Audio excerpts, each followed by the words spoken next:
be afraid.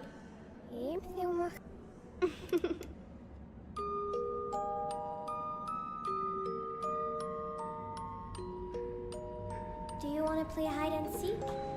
You hide, and I'll find you. You're going to die in there.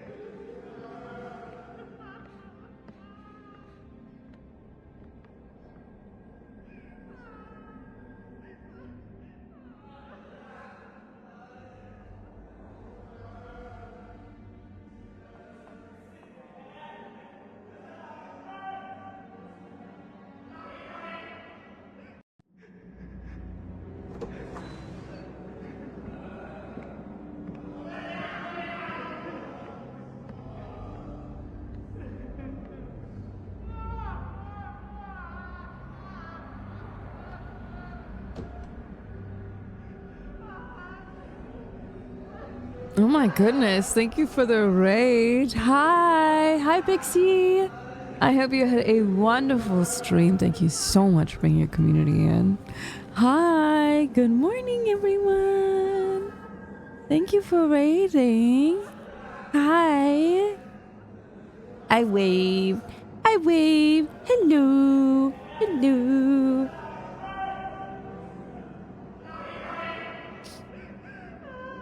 Guys, I couldn't help myself. Let me go finish grabbing my coffee. I'll be right back.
You guys even remember?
Good morning. Good morning. We've started our morning off with a golden kappa, no less. Yes, good morning. Soak up the fantastic. Mwah, mwah, mwah. Thank you for the bits. Wireframe. Mwah. Thank you so much for the gifted sub. This is a sign. The second I step in, we are graced with the presence of a golden kappa. Fire truck, thank you so much for the boots. I appreciate it. Thank you. I missed you. Sorry, I shouldn't have said it like that. Sweet Threat, welcome on in. Thank you so much for joining the community. Mwah. Amethyst, welcome back for 27 months. Mwah. Shadowbark, thank you so much for the support and the love and the little bits. Mwah. When I said little, I mean they're bits. Bits sound small, not the amount. That's huge. Thank you. Chris, thank you so much. Welcome back for 32 months. Mwah, mwah, mwah, mwah. Laughing Man, mwah. First stream I've been able to carry live. Well, welcome on in. Nobody's special. You're special to me because you're here. Coffin Stuffer, I really like your name. Welcome on in. Killer Dude, thank you for gifting that to Soul. Thank you for all the bits, Dragon. Mwah, mwah. Shifen, thank you. Mwah, mwah, mwah. Hey, everyone line up. That's it. I'm feeling good. I'm feeling energized. I was supposed to stream tomorrow instead. I couldn't. I woke up. I put my feet on the floor and I said, I'm so happy to be here. I want to talk to you. I miss you. Maybe I'm the parasocial one. I don't care anymore. Line up. I can either shake your hand, hold your hand, kiss your hand, or kiss your cheek. Which one do you want? Mwah! Mwah! Mwah! Mwah! Mwah! Mwah! Mwah! I'm gonna give everyone... Oh yeah, hugs is an option too. Of course I'd hug you if you want one. Mwah! Spoiled potato bag. Hi, thank you for the bits, man. I appreciate it. Thank you so much. Thank you. Mwah! Fist bump is also viable. Mwah! I want a hug, I give you a hug elsewhere. Mwah! Kiss, please. Mwah! So, Bex, welcome back. Welcome back for 3 months. It's nice to see you. Shifen, thank you so much. It's a respectful amount of parasocial. Monaco, thank you so much. I appreciate it. I've been on Twitch long. I missed you too. Mwah, mwah. That's me kissing like 10 of you guys in a row. Mwah! Pez, thank you so much. Thank you, thank you. And Tutul. Mwah! Oh my gosh, Turtle gifting 10 gifted subs to the community. Mwah! Doppelganger, mwah! Do a quick sound check. Is it too loud? I can turn down the awesome. That was a good one. All right.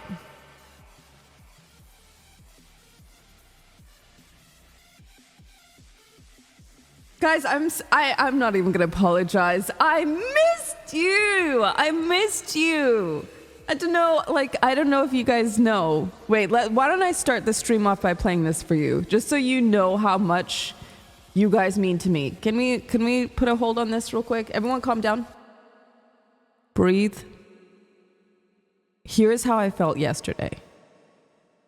1 second. Let me play this for you. Guys, one, I miss you. Wait. Psych, thank you so much for the gifted subs. Thank you. I don't know why we've got a golden kappa, but I'm not gonna say no. I think even Twitch is excited for me to come back. And I say come back as if I left. I just took a day off, but it feels like after that big celebratory event together, I wish I hadn't had gone even away for 1 day. I just Oh, is that weird?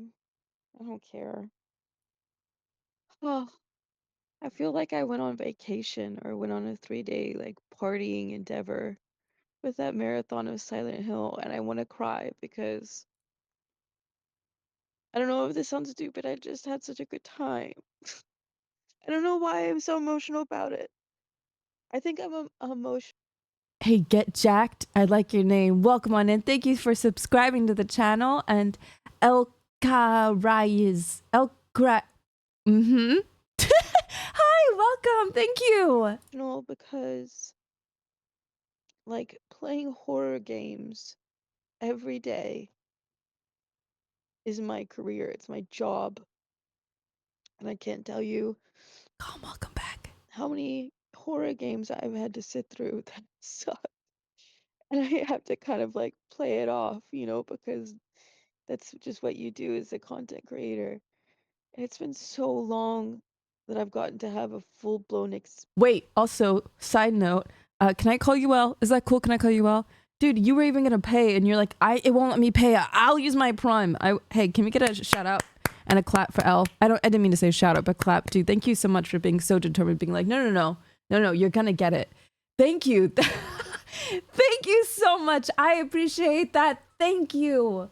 Gosh, goodness, and Louise.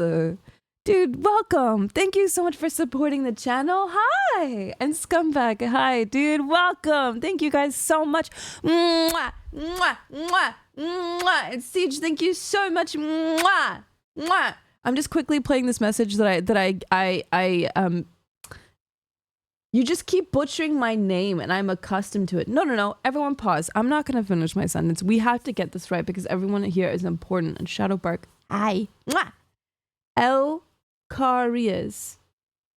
E Lecarias. Lecarias. El Carias. El Caria. Papa. Please tell me how to say your name, please. I am begging you with every fiber of my being. I don't want to get your name wrong. And the more I mispronounce it, the more I'm going to remember you forever. Also, Riazami. Thank you for gifting that. I appreciate it. Thank you for supporting too. Dragon, thank you for the bits. El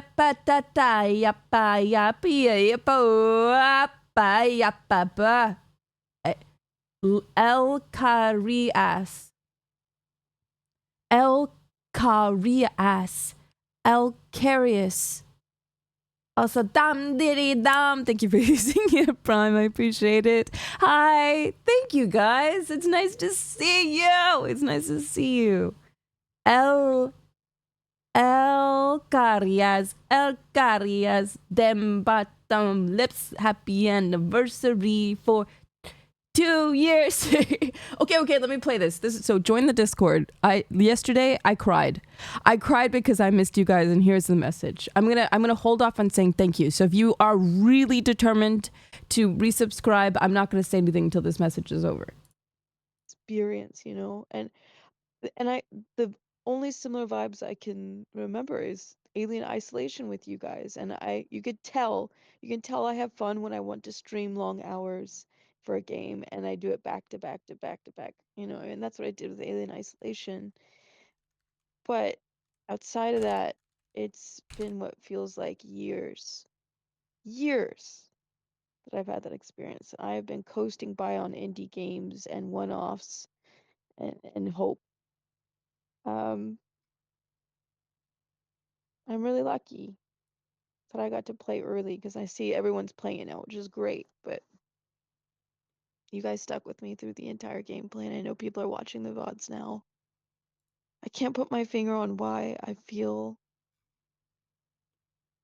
like I enjoyed that experience so much.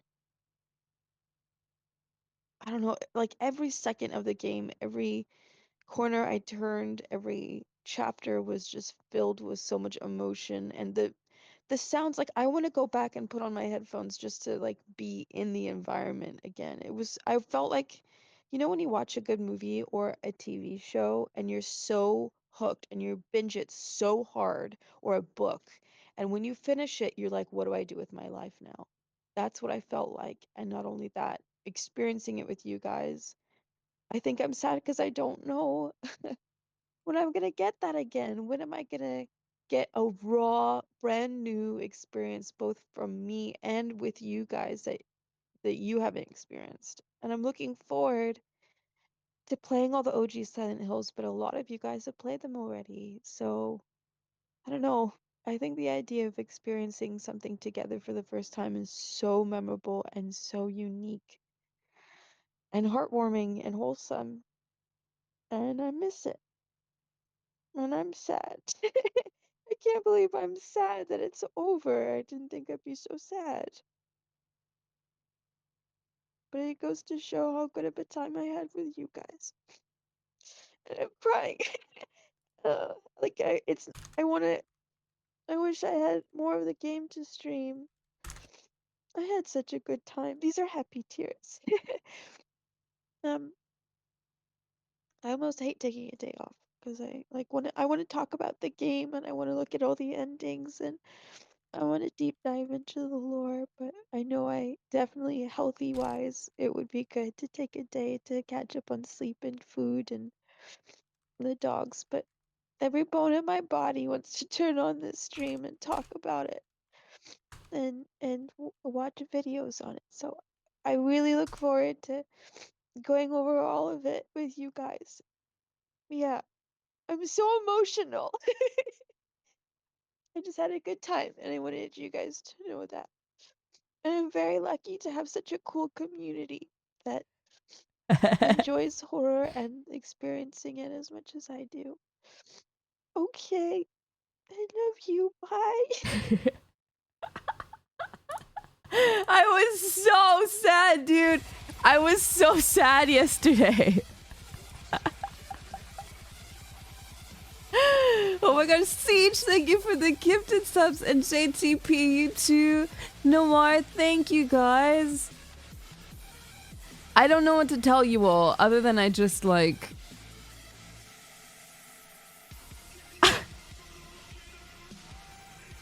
I cried because of how like much fun I had with how much fun I had with Silent Hill. Pruned, thank you so much. Thank you for the gifted subs. Oh, where did I go? I didn't mean to do that. I didn't mean to do that. I didn't mean to do that. Dude, I don't know. I don't know what to tell you. I stumbled upon your Silent Hill 2 playthrough for the first time, and I loved it so much because I'm able to catch you. Well, welcome back. Hi. Hi. I don't know. Also, Warlock, thank you.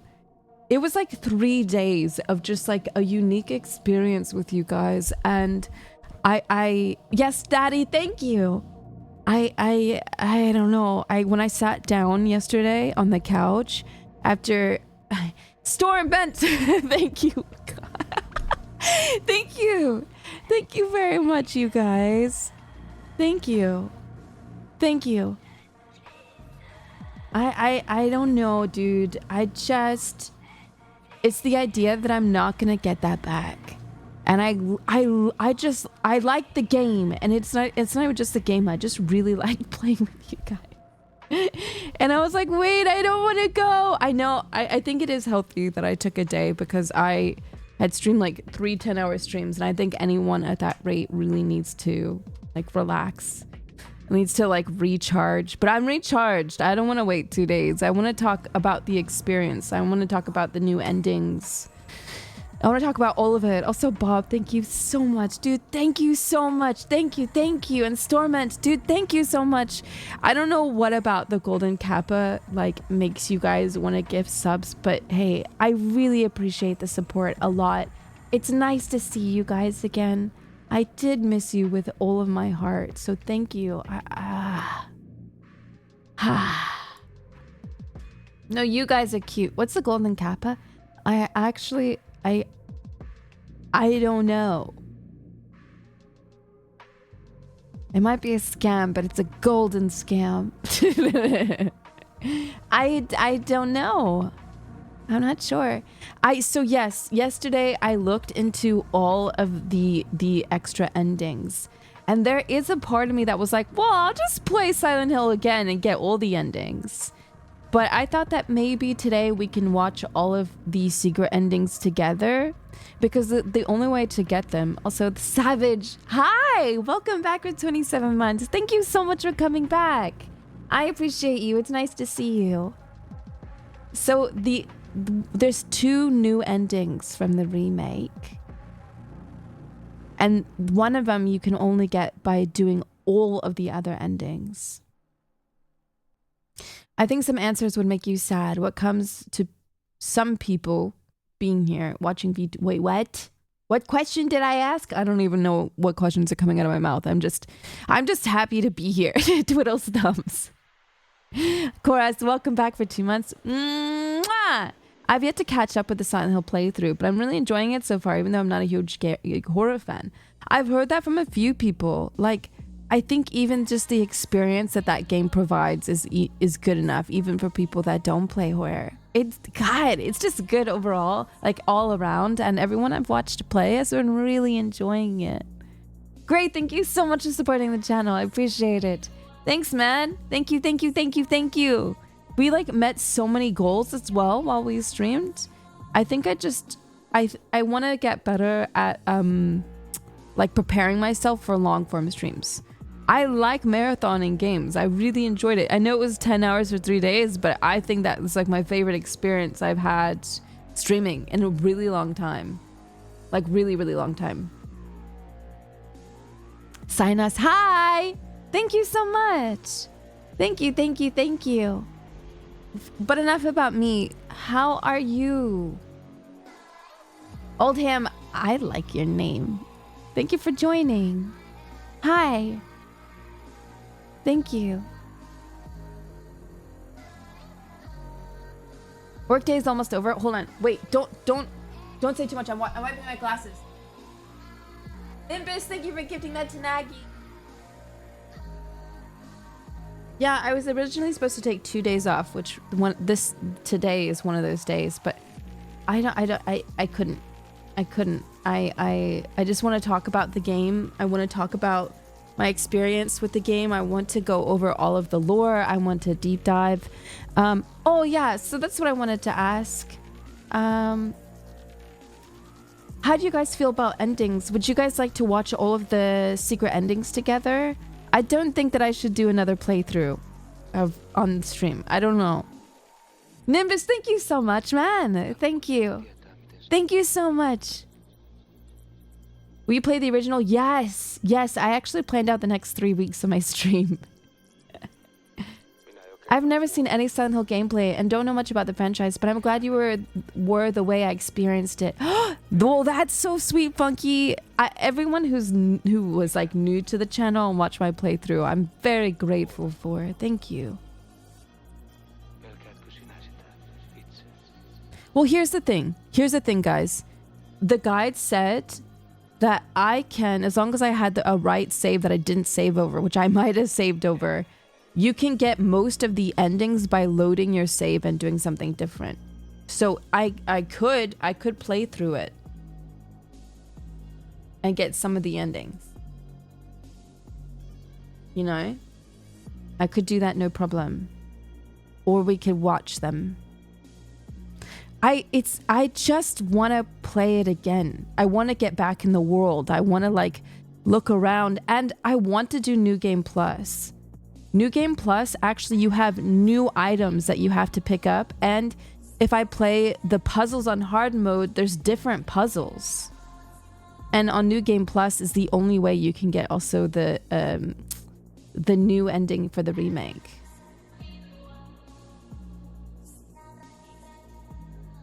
Thank you, Gray.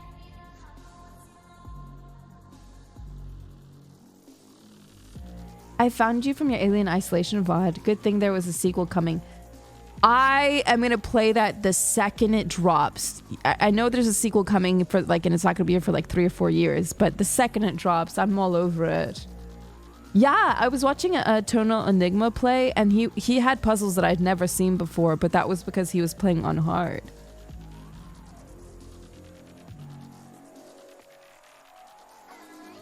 I would like you to play through it. Okay, what if we go through some lore today, and then let's see if it's possible to get some different endings, and I'll play it. I'll play it. You don't have to ask me twice. Okay. Okay, guys, calm down. There's too many of you. You're forcing my hand. I guess I have no choice to play again. Gosh, I'm overwhelmed with so many people demanding, or they'll unsubscribe and unfollow. Guys, everyone stop yelling at me. Gosh, okay, I know that you're gonna cancel me if I don't do this thing. Oh my gosh, okay. Woo! I guess I have to scratch his skin. I guess I have to peels off skin.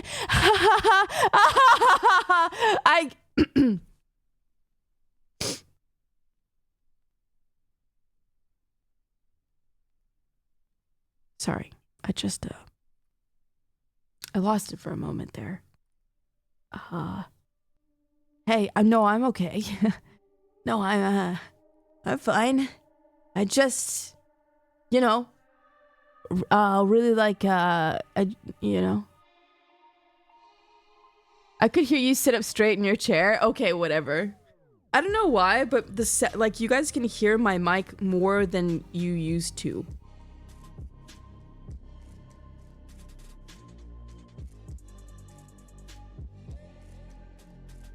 I'd rather face Silent Hill monsters.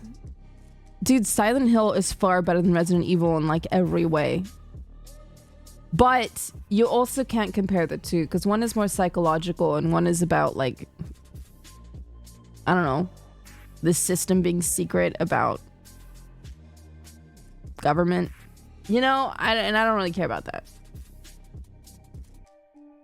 Our insane streamer. I'll be your insane streamer. I don't mind.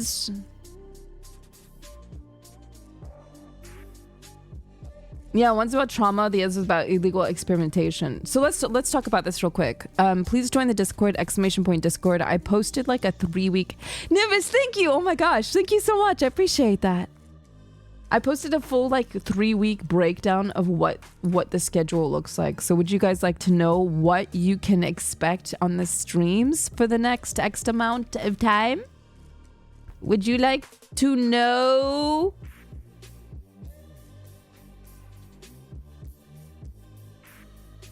Oops. Okay, so this coming week, I was supposed to stream tomorrow, not today. So today is the lore deep dive / I'm going to open the game and look around anyway. Which means tomorrow... Oh. Let me think about this. I guess tomorrow we can try doing the sculpting stream. Sculpting stream was going to be on Friday. Olimar, hi, it's nice to meet you. Hi. Hello. Thank you for joining. I wave to you sweetly and I blow a kiss. So would you guys like a sculpting stream tomorrow? It was supposed to be the day after, but I can try for tomorrow if you like. What do you feel? Yes? Okay, so we can do that. But that also leaves an open day for Friday. Maybe let's see how we feel, because I don't know, maybe I play through Silent Hill tomorrow, but I wouldn't be able to beat anything, so I'm not sure. Saturday is pie cooking, IRL pie cooking. It's a horror stream where I bake a cherry and blueberry pie and I carve your face into it. Here's the thing though, is I need to find cherries. I looked everywhere for cherries yesterday and I don't think we even have frozen cherries. So mods, we might have to choose a different recipe, which is not a big deal, but I don't know why we don't have cherries. Like so New Zealand is very seasonal, right? I came here with a Froggy raid. Hi, Wave. Hi, nice to meet you. So we might, yeah, I think cherries are out of season, but I'll check into it today. What else? Sunday, we hanging out with Neuro and Evil and Vettel. I asked Vettel, I was like, can you give me some ingredients? And he was like, I don't know, I'll get back to you on that. I'd say I'd lean more towards that Sunday is probably like a dev day with Vettel, I think, by the sounds of it. I think that we're gonna just, you know, test the waters with both Neuro and Evil together with me, and Vettel's just gonna be in the background trying to like suss out the situation, which honestly is fine because the one stream I promised was the pie stream. So at least we're gonna get that in. What else? Monday. So Monday, I do have a Lockdown Protocol collab. Like 3 hours after my normal stream time. Maybe 4, I can't remember. It starts at 11, so it's 7, 8, 9, 10. Yeah, like 3 or 4 hours after I start stream. So I'm going to have a normal stream that morning and then go into a collab. So I'm not sure. I wanted to marathon Silent Hill 3 on Monday, but I can't do that if I have a collab. So that's why I was a little bit, oof. Like, I'm not sure what to do. 1 second, I have to burp. Like, I thought it was going to be a big burp, so I actually muted that time. Will you stream it this time? Yes, absolutely. I will be streaming that. Yes, I promise. I will be streaming that. So Monday, I thought, let's see how we go with the sculpt. Like, maybe I'm feeling adventurous and No, this is for next Monday, the 15th. And maybe I'm feeling adventurous, but then I start ZBrush and I'm like, actually, I feel really uncomfortable with sculpting. Maybe I don't like sculpting on stream, so it's kind of up in the air. If I really enjoy the sculpting stream tomorrow and I feel lost in it and like really happy, then we'll have another sculpting stream on Monday before Lockdown Protocol. And if not, then I don't know, maybe a horror indie game. We'll see. Next Tuesday. 12 p.m. PST begins the Silent Hill 3 marathon, where the stream doesn't end until we beat Silent Hill 3. How does that sound to you guys? Tuesday! Hi, Nagy! Hello, good morning. How are you doing this morning? How are you? Hi. Sounds perfect. Chat, what is your favorite Silent Hill? What's been your favorite Silent Hill of all time? I'm good. I'm excellent. I'm fantastic. I'm very good. Yes. Oh, I've spotted a swarm. Did you know that Nuru has been shipping you with Viddle? I don't know. Here's the thing, you guys, is that just because ladies and lads stream together doesn't immediately mean they're dating. Like, I did streams with Boone, I did streams with Gmart, I did streams with, I don't know, like Wobo sometimes. I really enjoy Vettel. Guys, it just... like, I guess it's especially hard because a lot of YouTubers are extremely flirtatious and talk about, you know, being a furry and all those kinds of things. So it's hard to determine as a viewer. But I think that's why I'm kind of happy to be in a very strong relationship, because you can't ship me anymore. I'm off limits. Bats is one of the prettiest people I know. Oh my god. Hi. Oh, that's not rude at all. The gaming and yapping will probably start in the next 30-40 minutes. That's not rude. You're okay, bud. I love the way your model looks. Okay, check this out. Can we get a shout out for Bats, by the way? She's just an absolute queen.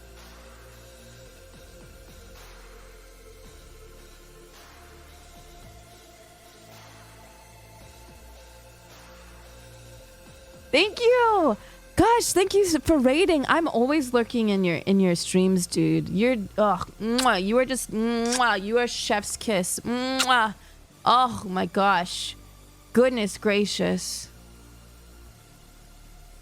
She's such an inspiration, like across the board, dude. Please go give her a follow. I'd really appreciate it.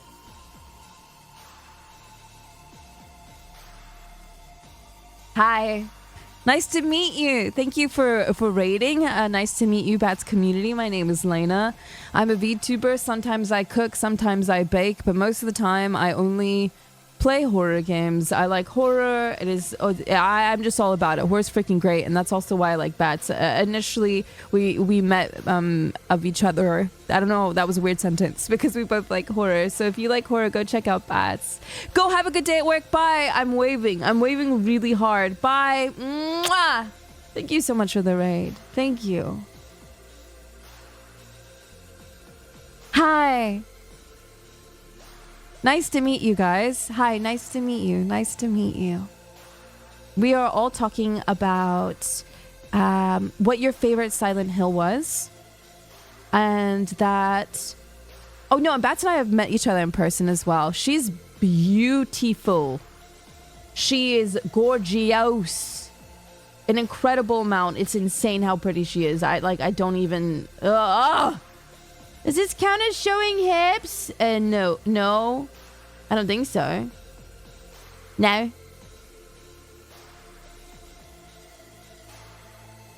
It's already Wednesday. It feels like 2 days ago that plans were made for Sunday.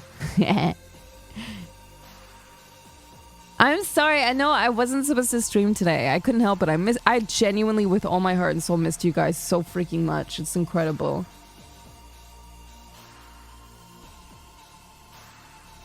How was the Silent Hill remake? It's so good that I ended up not taking a day off to talk about it. So here, listen, before we keep going, the plan for today in the next 30 minutes, we're going to be doing a lore deep dive. I have so many tabs open about Silent Hill 2 lore and the deep dive for Pyramid Head. Then we're going to look up how to do all of the endings and see what endings maybe we can do together. So we will be playing a little bit of Silent Hill 2, kind of looking around New Game Plus, seeing what's different, what's not different. And also, I wish I had on the PC because there is a mod that came out to get rid of all the fog. And I'd be so keen and curious to see how that goes. But I'd have to buy it all over again. That's like $150. So I don't know if you guys are interested in that. But at the very least, we're going to take a look around, try to get some other endings and see how that goes. So that is the plan for today. So to complete what we were talking about earlier, next week, Tuesday, put it in your calendars, please. Next Tuesday, 12 p.m. PST, starts the Silent Hill 3 marathon. The entirety of start to finish, Silent Hill 3 marathon. Then Wednesday, I actually have off on my stream, but next week I'm going to be doing a really, really big event collab with Fillion next Wednesday on her channel, so go check that out. Then A Quiet Place comes out. It says it comes out on Friday, so there is a small chance that I'm actually not doing IRL cooking on Friday and only Saturday, because A Quiet Place comes with the option of adding your mic to the game. Have you guys heard of the Quiet Place game? It might be total trash, but it might be another Silent Hill experience. I don't know. Didn't know about the games? Okay, well, we will look at the trailer here in a minute. It might be a complete, like, horrible mess. I'm not sure. But we'll see. So that game comes out next week. Next week. So next week is Silent Hill Sculpting on Monday with a Lockdown Protocol collab with the same group from the other week. Tuesday is the Silent Hill 3 marathon. Wednesday, I'll be on Fillion's stream for a big event. Thursday, A Quiet Place. Friday, IRL cooking. Saturday, IRL cooking. And Sunday and Monday will be off. And then Week after next is the Silent Hill 4 marathon. So as someone had asked, hey, are you going to be playing through all the Silent Hills? And the answer is yes. Yes. Yes, and I would like to schedule a Silent Hill watch party. Yeah, so that's happening. Yes. Yes, yes, yes. And I do want to do Silent Hill 1, I promise. Someone asked that too. It is very old, but I won't skip it. Don't worry. I'm not skipping it. So how does that sound to you guys? Does that sound like a plan? If you join the Discord, !Discord, you can go into the announcements channel and pretty much see everything for the next 3 weeks as a rough, this is not set in stone, by the way. This is a rough idea of what I'd like to do and what you could possibly expect. And then as the days come, I will update it officially on the Twitch schedule. Hi, Paradox. Yes, I want to play Downpour as well, like the other ones that weren't so good. I do want to play those, yes. How many of you guys are here for the lore? How many of you are here for the lore? Oh, I joined Discord super quick. Well, thank you. Welcome. Welcome to the Discord. I will be playing every Silent Hill. Every single one of them. Every single one of them. Okay, so let me get this set up real quick.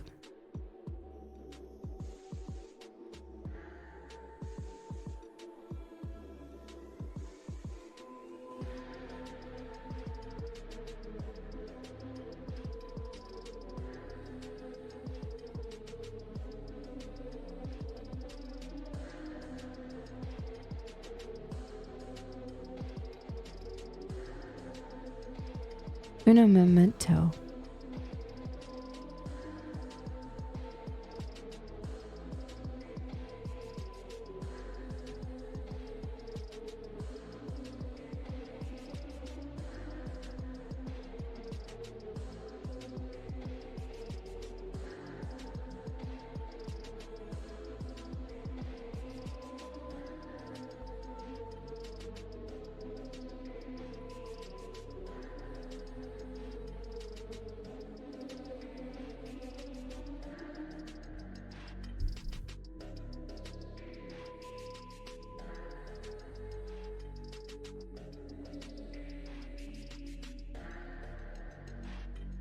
Hi. I feel relieved. Is that weird? I just feel relieved. I feel relieved to be here. And let me do one more thing actually. Quiet Place trailer, game trailer. Okay. Oh, now we started an ad, so let me wait for after the ads if it's okay. Layna, do you ever read The Strange Case of Dr. Jekyll and Mr. Hyde? No, but I know of that whole story. Also, Peachy, hi, at a 2 for 9 months. Nice to see you again. How are you? Hello. Welcome back. We will wait for ad watches. Don't you worry. But yeah, thank you for being patient with the scheduling changing. I suppose it's not too bad by like streaming earlier than anticipated. But I hope I didn't like cuck anyone out of anything. You know what I mean? I'm sure I'll be fine. Hi, Diamonds. Welcome on in. I came by to say hi because I'm tired and not in the mood. Hey, I hope you feel better. I've had plenty of those days, so it is a-okay. You're all good, dude. You're all good.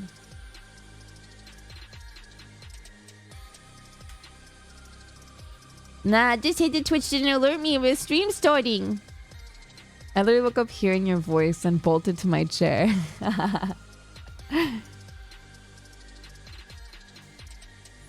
I'm barely staying awake. Please, Pippers, I hope you have a good sleep, okay? Rest up.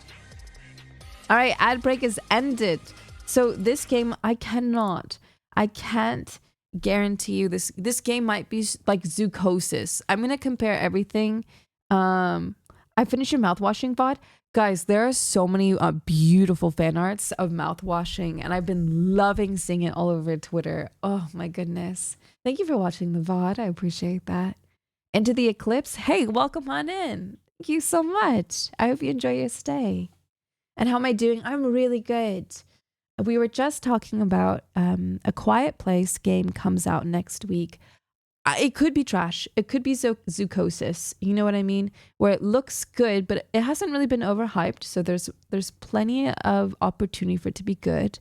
And there was a post this morning on Twitter saying that they've added the ability to use your mic so that you need to stay away from the monsters. So I thought you hated mouthwashing. No, I didn't hate it. I didn't hate it. I enjoyed it. All right, I have not seen this trailer. I don't know what this is. It's a live action trailer that I don't care for, that I'm actually just now understanding that's what that was. Survive and Sans Quiet was the road ahead live action trailer. Really? Why? I don't want that. Give me the game. Story trailer. So this is the reveal about the story trailer. Let's try this. Story of survival 7 days ago. Is this a trailer?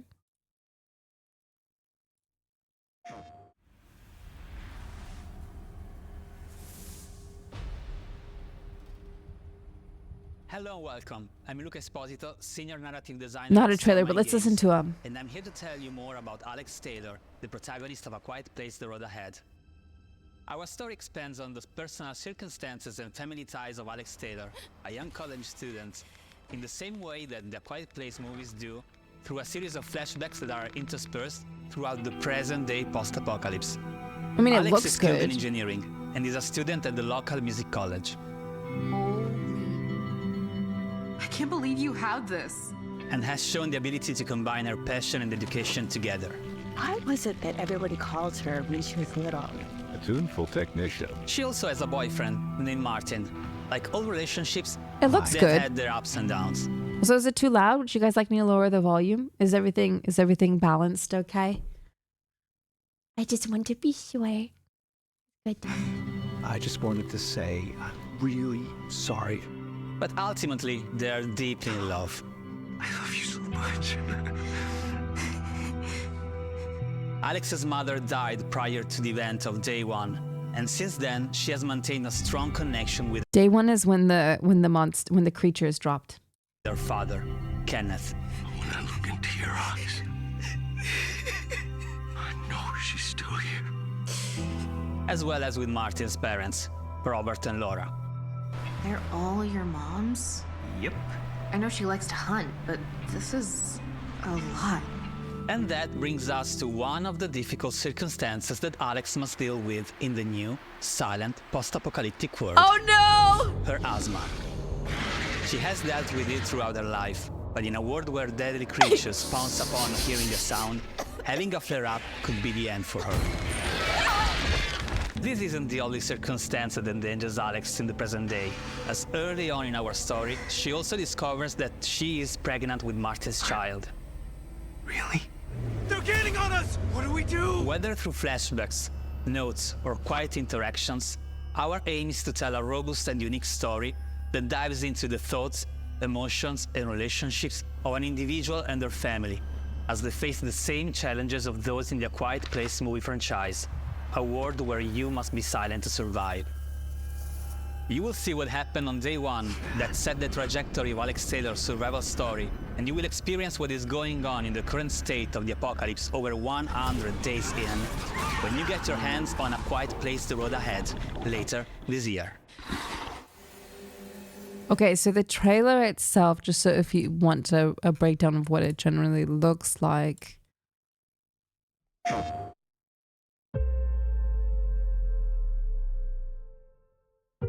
People in A Quiet Place cannot stop getting pregnant.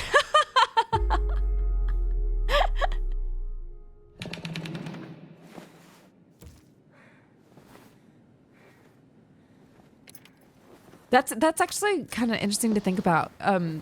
Lion says that must have been the most silent sex ever. Can you imagine having sex in a place where if creatures hear you, you will die? I'm not sure why anyone would run the risk, but you have to almost like not move at all.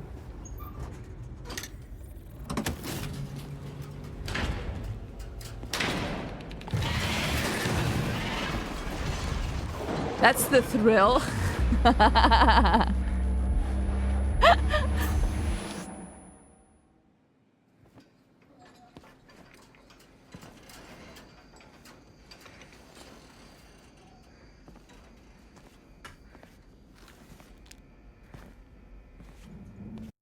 We're in the just chatting section because we're just chatting.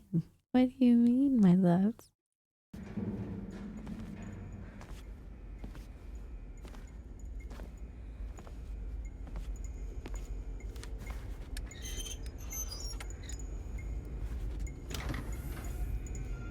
Oh, I thought it was gameplay. You're so sweet.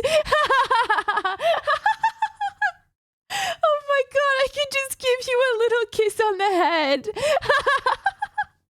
You're so cute. You're so cute. Oh my gosh. You're adorable. This is why it pays to be nice to your chat.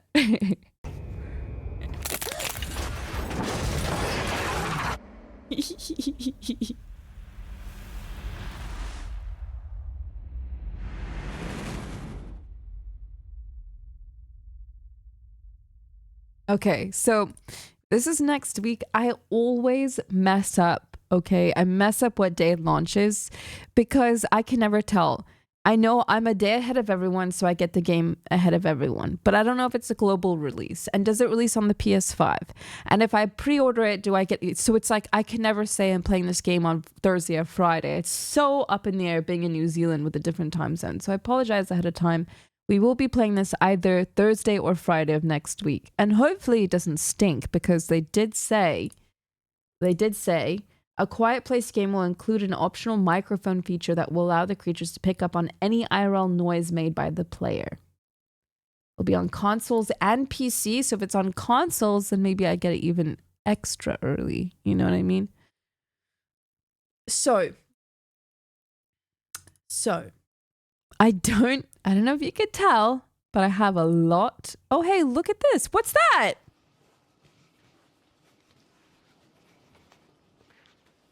Ghost. Oh my God. I haven't watched this. Why have you done this? Why did you put the beginning of this video with me going...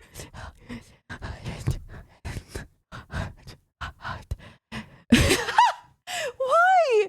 Oh no. Oh my gosh. What the heck? We're not making dumplings today. I'm just gonna do this. Hey. Woo! We're making pork dumplings. Da da da da da da da da da da ba ba ba. All right, trust me, that's gonna look so good when it's done. Are you guys ready? Do you want to start? Do you want to begin? Do we begin now? Do we begin the cooking so soon into the stream? Within the hour? It hasn't even hit 60. Do we start right now? Do we start the dumplings? Guys, I had too much coffee.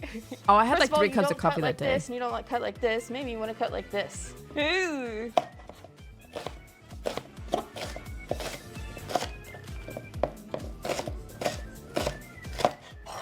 I prefer. So I'll likely get it Wednesday, otherwise guaranteed it Thursday. Ooh, interesting. Losing fingers. Now, because we are putting this in a bunch of meat.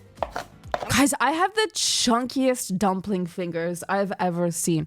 It's crazy because there's some moments where I'm like, it looks like I've lost a lot of weight, but then you look at my hands are they're like little sausages, I'm gonna make it a bro. little smaller.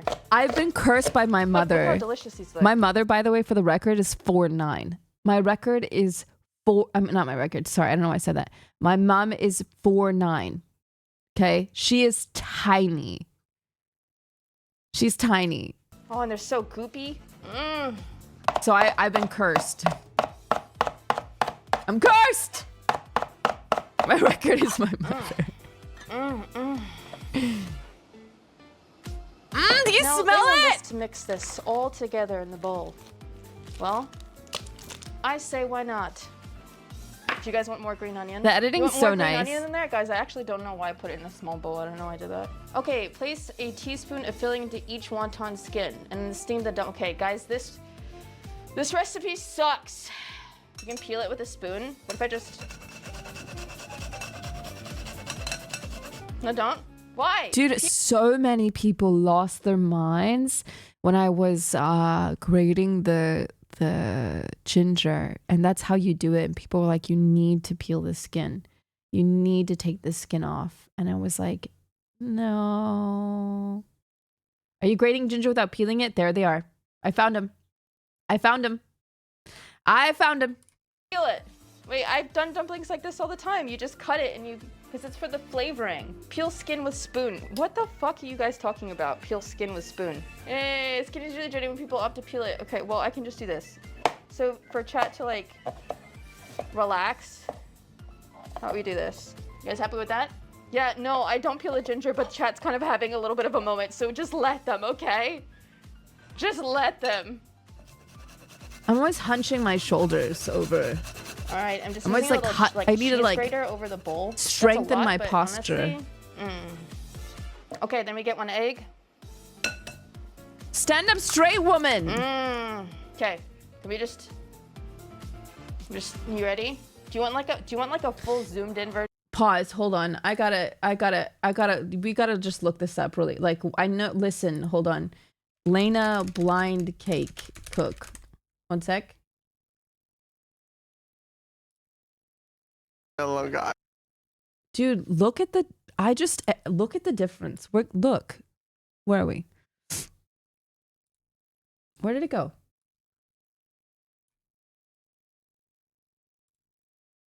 Look at that. Nice. I can't even describe what this is.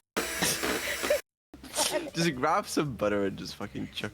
About it. We're just gonna Oh pretend. shit, yeah, it is melting. It is hot. It is hot, eh? Yeah. Maybe we should wait it. If we wait too long, We should I do fall another one of asleep, these so it's like streams. it's a balance, you know. Are you really gonna fall asleep with everything that's going on right now? I might. Fall asleep on Layna's birthday? That's wild, bro. That's I'm streaming with Beto.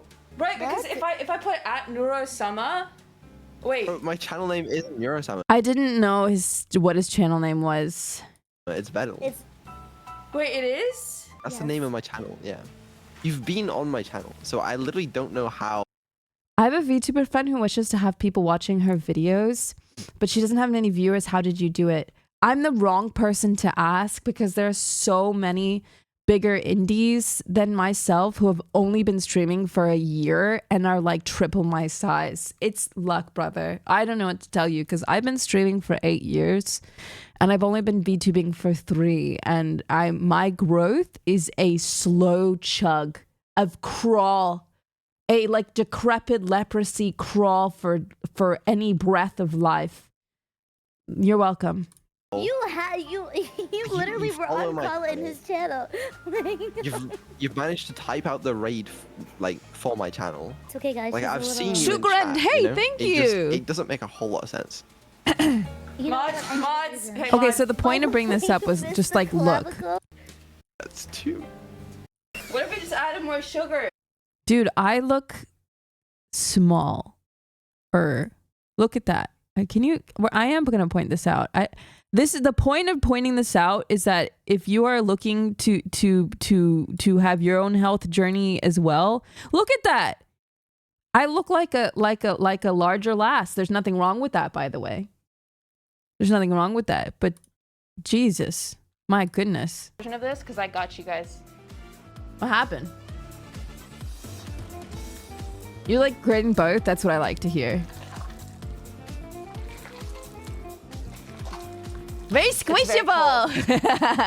It's cold.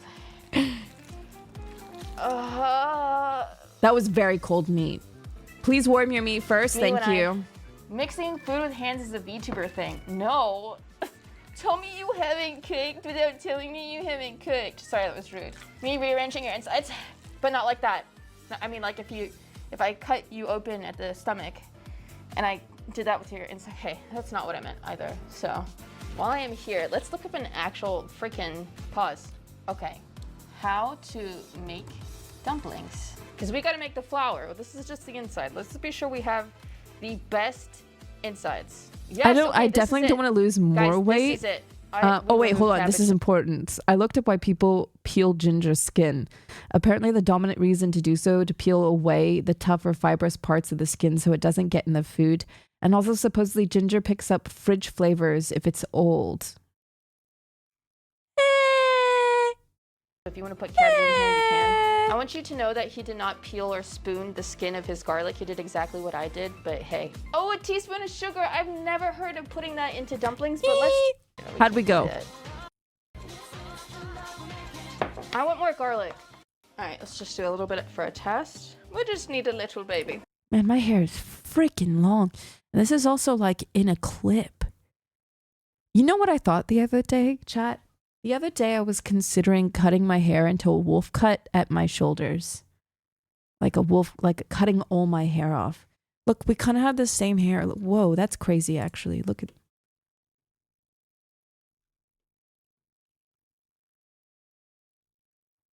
Whoa. That's just whoa. Also, Pineapple. Hi. Nice to meet you, my friend. Welcome on in. Look at, oh, it's just so delicious looking. That meat did taste very good, admittedly. Oh my God. There it is. It's moist. It's definitely absolutely deliciously moist. And adding more of the sesame oil gave it a little bit of that kick, a tiny bit more salt, and the garlic and the ginger brought it. I think I need to stop yelling so much while I'm doing IRL streams. I'm always like this and my energy is up here when it could be down here. It could just, you just relax. Can you get it in your hands and squeeze it from between your fingers? Okay, whoa! That was really specific. This is you, chat. Put your back, not your face. That's a shitload of flour, guys. I'm just trying to have a good time. Can I just have a good time kneading my dough? Like, it's fun. Like, when's the last time any of you, chat, were allowed to, like, just go in the kitchen and be like, oh my God. Guys, we have to let this sit for Yeah, an there were a lot of hour. people that was like, why is there so much flour? I don't know if I have plastic wrap, I'm gonna be honest with you. Can I do foil, chat? I don't have plastic wrap. Moist towel. Okay, hold on, damp tea towel. I got you, 1 sec. I'll be right back, chat. I'm dampening this towel. Sorry, guys, it's coming up good. Guys, this is Uh-oh. I don't know if it's working. Is it getting, I think it's getting bigger, right? What if I did like really sexy? Would you guys like trust in what I'm doing more? How do I do the sexy? Uh-huh.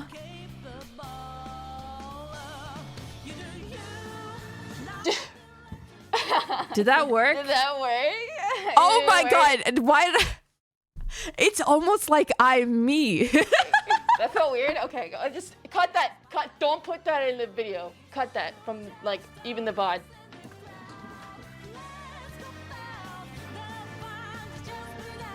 Cup. How am I supposed to do this? What?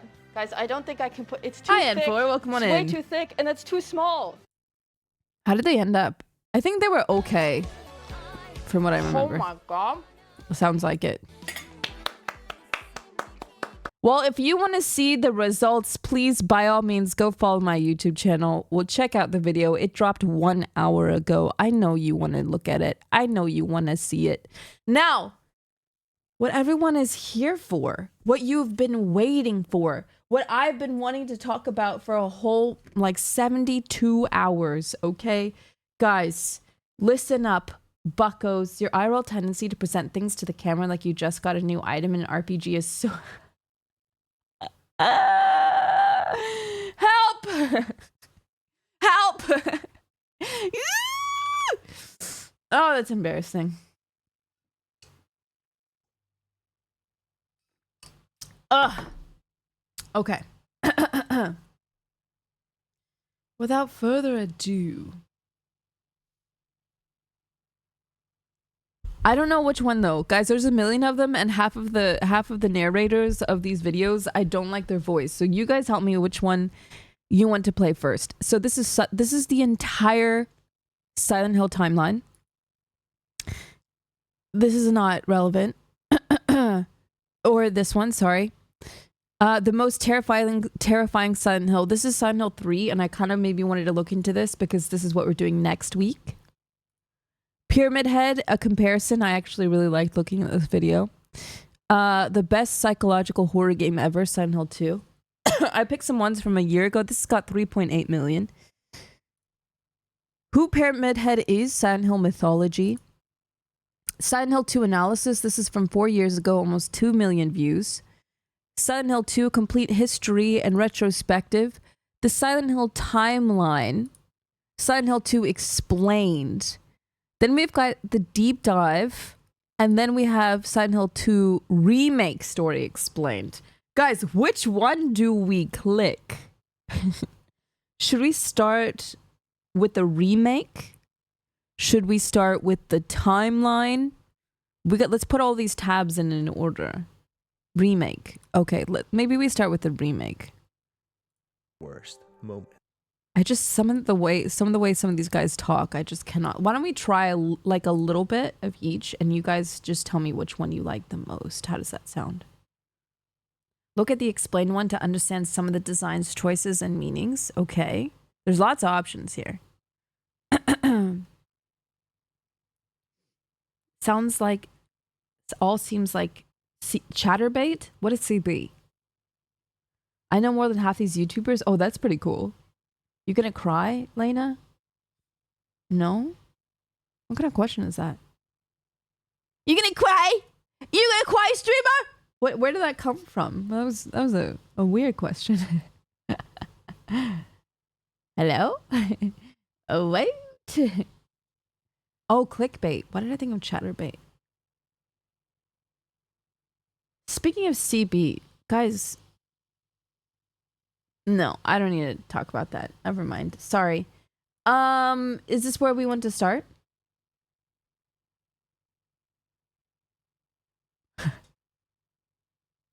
I go with the gaming muse and the lady of lore.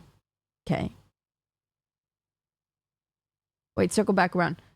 Okay, all I can say is that I noticed recently that the quality of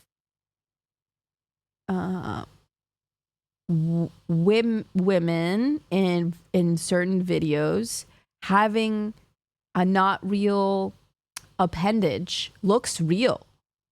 They've really upped the ante for the believability down there, and it's crazy. It's crazy. It's not even technology. I think it's like I don't several pasta noodles. They asked. I'm saying it politely and respectfully. What do you mean? Don't say we're back on this. You asked. I said never mind. Let's continue. And you guys pushed. Okay.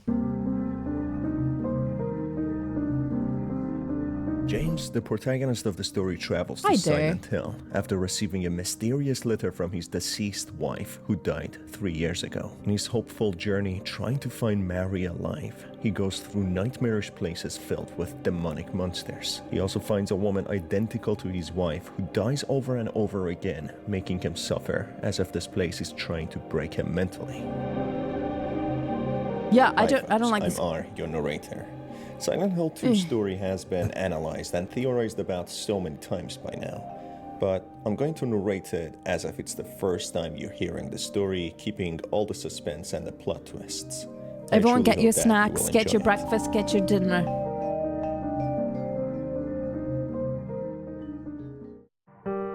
Oh, next video? Oh.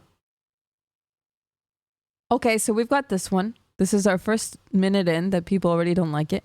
We've got Silent Hill story summary from Suggestive Gaming at 7 million. With Halloween right around the corner, hopefully, if this video is done on time, what better way to celebrate than to tackle one of the most beloved horror game series of all time, Silent Hill. Now, while I'm going to try to cover this as in-depth as I can, do note that most of the Silent Hill games feature a bevy of multiple endings, and in this video, I'm going to feature what I, as well as many others in the community... Okay, so this is a taste test. So this is all the Silent Hills. This is Silent Hill 3. This is Pyramid Head. Silent Hill 2. Let's see how this... I clearly watched a bit of this yesterday. This is almost 2 hours. Hill is one of the most iconic horror franchises of all time. A series spanning 17 games and 24 years with a variety of successes and failures. But when it comes to the most impactful of the bunch, it's usually agreed that Silent Hill 2 claims that I like title. this one. A game that explores multiple themes, from loss and depression to denial and marital woes, delving into the darkest aspects of human nature and examining our psyche in a manner few others have. Can we watch even this come one? Close. We're watching Released this one. in 2000 So please go get your snacks, get cozy, get under your blankets, like recline back in your chair, kick your feet up. Today is a lore deep dive, mostly into Silent Hill 2 and the characters around it, then a little bit of splash of maybe the other ones, because next week we're getting into 3. And then, you know what, I just cannot help myself, so I'm going to load up Silent Hill 2 remake for a little bit and see what we can do about these other endings. Shall we? Mwah! Thank you for being here. I missed you guys so much. This game was a cult hit and continues to be hailed as one of the best psychological horrors ever created. With a remake just round the corner, I thought it was a perfect time Hi, to Shaq. look Can we back just at shout for this Shaq, please? masterpiece and try to understand exactly why it worked and why there's so much hesitation around its revival. How can you sit there and eat pizza? Silent Hill's a franchise I've talked a lot about on this channel, and there's a reason I talk about it so much. It's one of my favorite franchises of all time, and a core reason why I wanted to make videos in the first place. Who would even think of doing something so disgusting? So, buckle in. We're heading to a dark place. We're heading back to Silent Hill. This tragic tale begins in a dirty restroom. What do I do about the ads today? Do we like stop? Do we want to yap during the ads? Like what do you want me to do about ad watchers? I'd appreciate it as a non-sub. You got it. You got it. Could talk things over during. Yep, seems like a good idea. What Silent Hill playthrough on this channel are you most excited to see?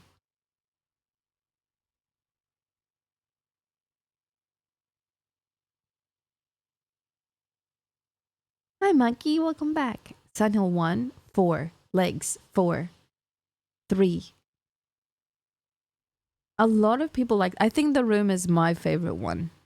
I haven't given enough time and love into 3, admittedly. Mickey, thank you so much for this gifted subs. I appreciate that. Welcome. 3. Okay, so does that mean that you guys are most excited for next week? How do you guys feel about doing the whole marathon where it's like you get to the stream and it doesn't end until the game is finished? Shadow Memories with the psychological test was fun. I don't know what that is. Excited? I'm always nervous to play like older games because sometimes it's a hit and miss for people. Oh my gosh, are the ads over already? Also, RJ, welcome back. Nice to see you. Where we see a despondent James Sunderland examining himself, running his hand over his face and letting out an exhausted sigh. Staring in the mirror, he asks if a woman named Mary could really be here. Mary, could you really be in this town?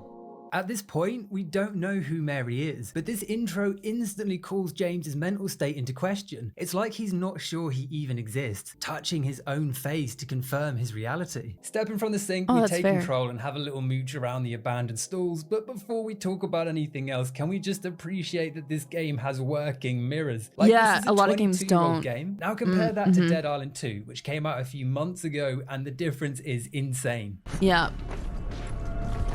In fairness, this effect was achieved with a bit of trickery. They actually created 2 identical rooms, each with a copy of James moving around, an illusion that mimics the effect of a mirror. Naturally, this is very resource. Oh my god, the ad break was there and then disappeared.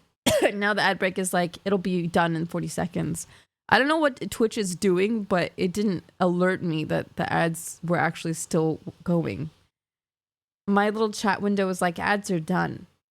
But now it's like ads in progress, 20 seconds. I apologize. I don't know why that happened.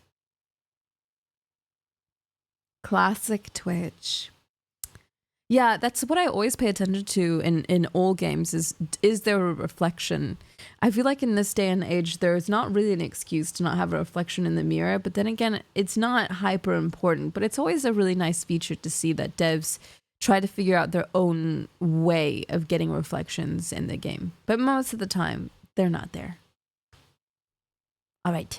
Intensive. It would only work in small spaces like this restroom, but it's a clever idea and a testament to the ingenuity of the developers. No shade at Dead Island 2 either. I enjoyed my first playthrough, and the fact that the game even exists after 12 years of development hell is a miracle in itself, even if the ending is dog shit. Hi, Navy, welcome back. Hi, and alcoholic, welcome back. Hi, I wave. Into a car park with our vehicle abandoned across multiple spaces, but we pay it no attention and walk over to a viewpoint just above Toluca Lake, where the game explains how we found ourselves here. In my restless dreams.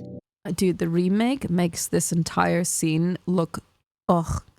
Guys, I want to go back to Silent Hill. And I know that's so weird to say that, but I can't wait to open the game again.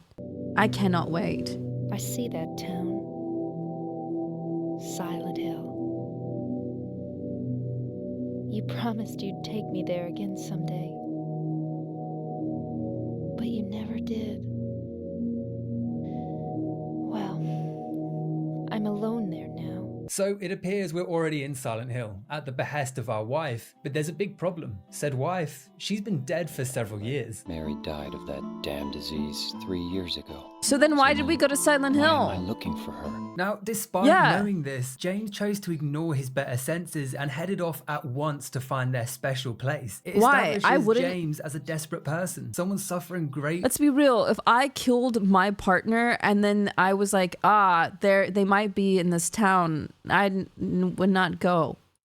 From their grievance, still unable to accept the loss of a loved one. Could Mary really be there? Leaving the viewpoint, we take a map from the driver's seat and ditch the car, beginning our descent down a long, unsettling forest trail. To some, this section was irritatingly drawn out, but it is a very carefully crafted section. It wasn't long just for the sake of it. It serves a purpose. Aside from increasing our suspense, Hi, Hello with the Kitty. mounting music Welcome and back. monstrous growls. Hi. The path literally represents that James is heading to a point of no return. He's Yeah. descending too far to turn back. After following this path, the only way is forward. Kind of like bookmarking 4chan. Once you go that far, you're fucked. Eventually we stumble across a graveyard where, much to our surprise, we run into a normal person, and I use the term normal loosely. Excuse me, I'm sorry. No, it's okay. I honestly like Angela in the remake more than the original. The original, she kind of looks like a older, decrepit woman recovering drug addict. But in the remake, she looks like kind of a fragile, younger woman. Does that make sense? I didn't mean to scare you. I'm looking for someone. God, James Her looks name's awful. Angela, and after a cagey introduction, she reveals that she's also looking for someone, her mother. My mother. Your mother. But on a more interesting note, she has an ominous warning about the town of Silent Hill. This town, there's something wrong with it. It's kind of hard to explain, but... Is it dangerous? This conversation's uncanny, and not just because of the handcrafted animations, flex, but from the tones they use. Tones that don't seem to reflect the strange situation they found themselves in. And it's not just the fog either. Okay. This could be wrapped up to She iffy sounds like voice an acting, adult in the which OG. Some people might argue, but I think these interactions add to the dreamlike uncertainty. Everything and everyone is ever so slightly not right in ways that are hard to pin down, but glaringly obvious. I'm looking for my mama. I mean my mother. Something that's a really hard line to walk. I mean, just look at Homecoming. That game tried a similar effect, but they just came off as skinwalkers like reptiles. It is not easy. No one ever leaves this place. Ooh.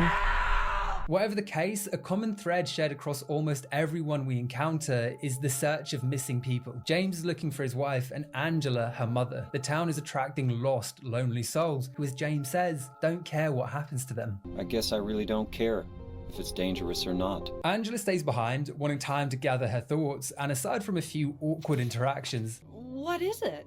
Oh, nothing. we have no choice but to leave her. Aren't you looking? I just, like, at the end of all our Silent Hill endeavors, I want to understand why Silent Hill. Like, so we've learned that all of these people that are in Silent Hill in 2 are all real people that have come to Silent Hill. But why? Why Silent Hill? Why are we here? And why does it, like, what makes it transform into their own like representations of the trauma. For someone? Yeah, I've seen the movie. That's right. Man, James is a zero charisma motherfucker. That's right. Exiting the graveyard, where the melancholy music stops and the imposing metallic sounds continue. Following this second shorter track, we pass over a concrete walkway and finally arrive at our destination, the foggy, abandoned streets of Silent Hill. Apparently Mary's waiting in our special location, which James thinks is Rosewater Park, so heading there should be our first goal. And following the road deeper into the fog, we stumble across a large puddle of blood, with something lurking in the distance. It's a stumbling humanoid shape, one that moves just out of sight, and like all great horror protagonists, we decide the best course of action is tracking this thing down. Woo! Who knows? Maybe Mary's been on the lash and she's pissed out her mind stumbling around town. We just can't take that risk. The fog is back in all its glory, an icon synonymous with the franchise. I mean, to this day, I still can't see an empty, foggy town without cracking the joke that we've arrived in Silent Hill. Yes, Fair, I am true. very cool. Originally, the fog was designed as a creative way to mask object pop-in and the game's low load range, a perfect example of hardware limitations leading to revolutionary new concepts. Although one thing I do want to mention is the myth that the town and its fog were inspired by a real-life location called Centralia in Pennsylvania, a town whose mines caught fire, forcing the locals to abandon ship, resulting in an empty settlement frequently shrouded in ash and smoke. And as cool and obviously tragic as this location is, it is not the inspiration for Silent Hill. That's an urban legend. The white snowflakes you see in the game aren't ash, it's snow. The similarities are just an eerie coincidence. One that apparently annoys Ito-san with its frequent citation. That is really annoying. By the way, I follow Ito-san on Twitter. He has reamed and ripped assholes open all over Twitter. He's the biggest drama sister I've ever seen in my freaking life. Oh my God. He hates everyone. It's so freaking funny, dude. Holy. He's kind of he's something else, dude. Yeah, that is really confusing because in the Silent Hill film, they even make a point to be like looking up and then they look at their fingers and they're like, it's ash. But in the game, it's snow. So I'm like, why did they do that? That is pretty confusing. The movie's the main culprit for perpetuating this myth. It changed the world's lore to make the connection with Centralia more prevalent. Whole fire's still burning underneath. But that was just for the movies, and it doesn't reflect the game's actual inspiration, let it be known. Ito-san, follow me on Twitter. I want to playtest the Silent Hill remake. Blooper? Anyone? Following the occasional spatter of blood, we head into an alley between two buildings and arrive at a small boarded entrance beneath a bridge. James, of course, isn't displaying an ounce of self-preservation. This dark tunnel does not look inviting, but regardless, we head in, passing through a gap to discover an iconic item, a radio with its static blurting out. If you know anything about Silent Hill, you'll know that static means danger, something we discovered to be true right this very second.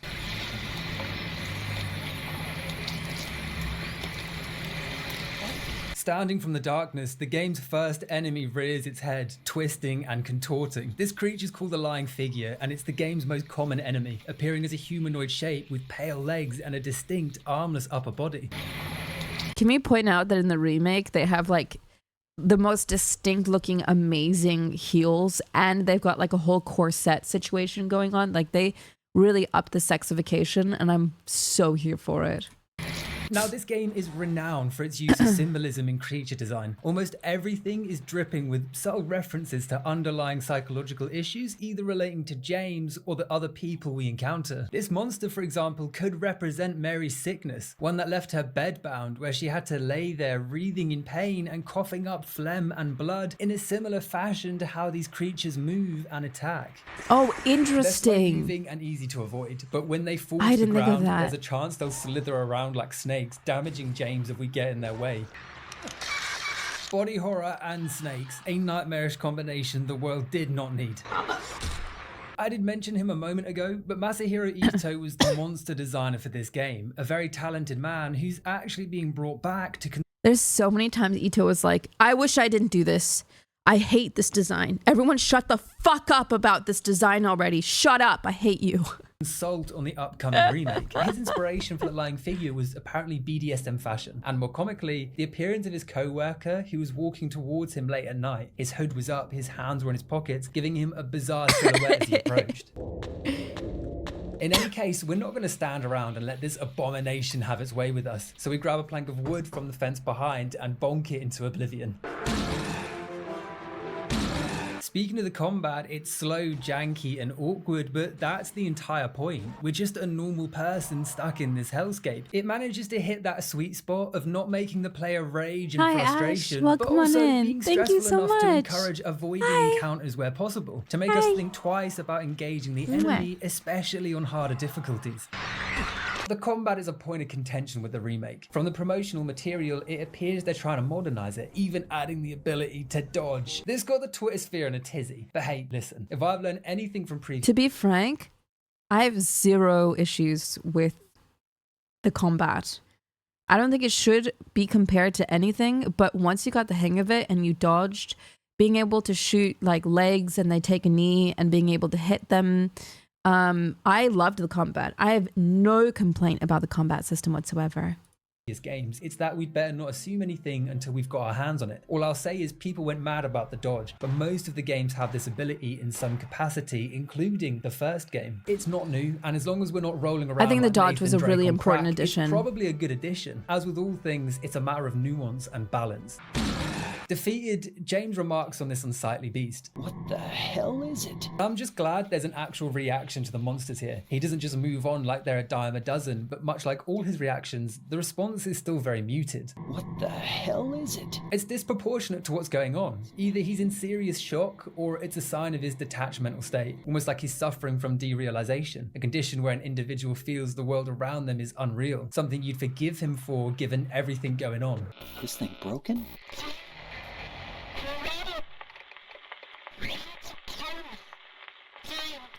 What the?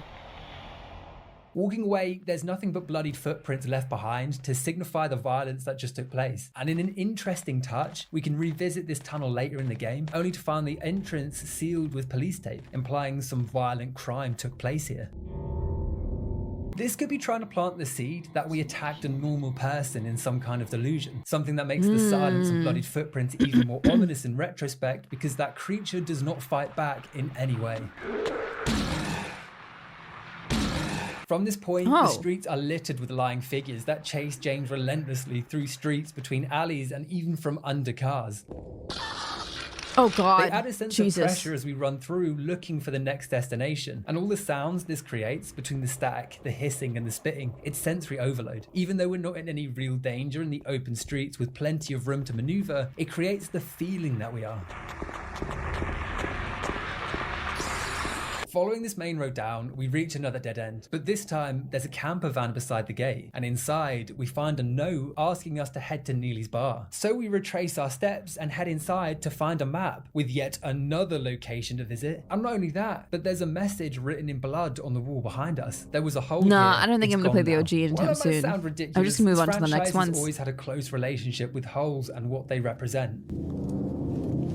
Now the symbolism will change game to game, but in general, circles or holes represent two major themes. Firstly, holes require us to leap into the unknown, literally risking our lives to explore further. It represents a one-way journey into the abyss where buried traumas reside, and a transition of our location in a way that completely disrupts our sense of reality. What the hell? Yo, what on earth, Lee? Hi! Hi, Mr. Lee. How was your stream? What did you do today? Nice to see you again. Can we get a shout out for Schrodinger Lee? I haven't seen you in a hot minute. We just recently, earlier this week, had a 3-day long marathon of 30 hours beating Silent Hill 2 Remake. And I fell madly in love. I'm so in love with the remake. So we're going over the lore of Silent Hill 2 in general and kind of picking apart everything Silent Hill, because we're going to play Silent Hill 3 next week. And then after that, we're going to go over all the extra endings in Silent Hill 2 Remake. What did Lee get up to today? What was he doing? If it's not Silent Hill, I don't know what to tell you. But hi, nice to see you guys. Welcome on in. Thank you so much for dropping off your lovely, sweet community over here. What were you doing? What were you guys watching Lee do? I feel like you guys had little rats come in and now you guys are just sitting down and quiet. Getting stream sniped 9 games in a row. Oh, was it Valorant? Oh, I'm right. Instantaneously, I knew it. Wait, Valorant horror game. Is Valorant the horror game?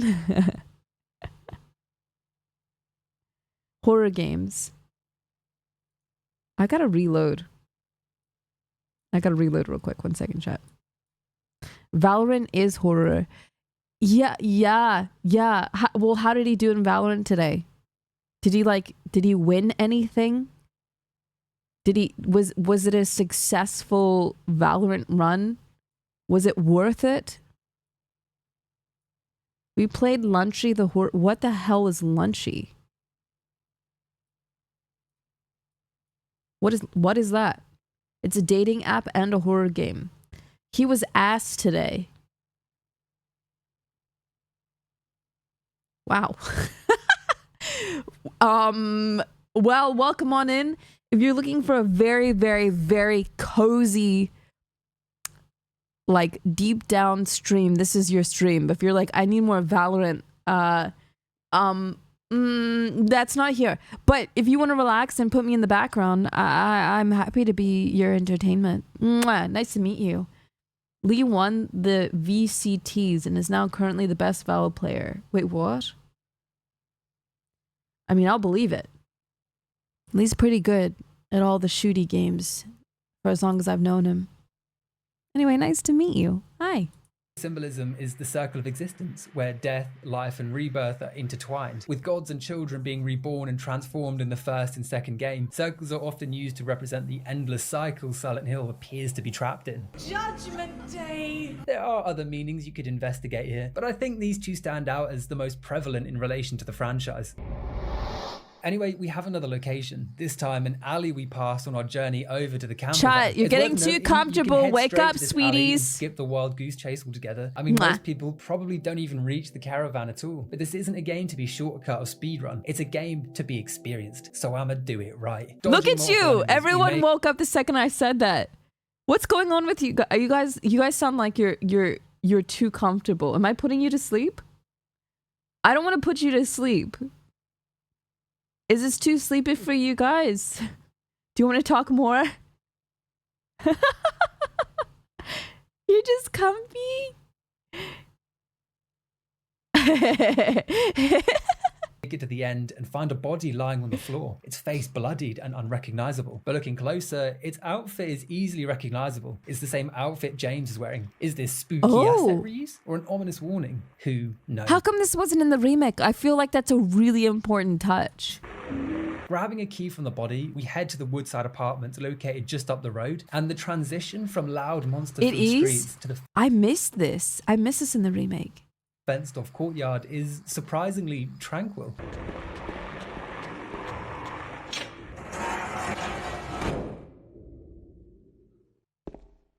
We're still in the thick of it, but the difference in atmosphere offers a temporary feeling of safety as we prepare to explore the Woodside Apartments.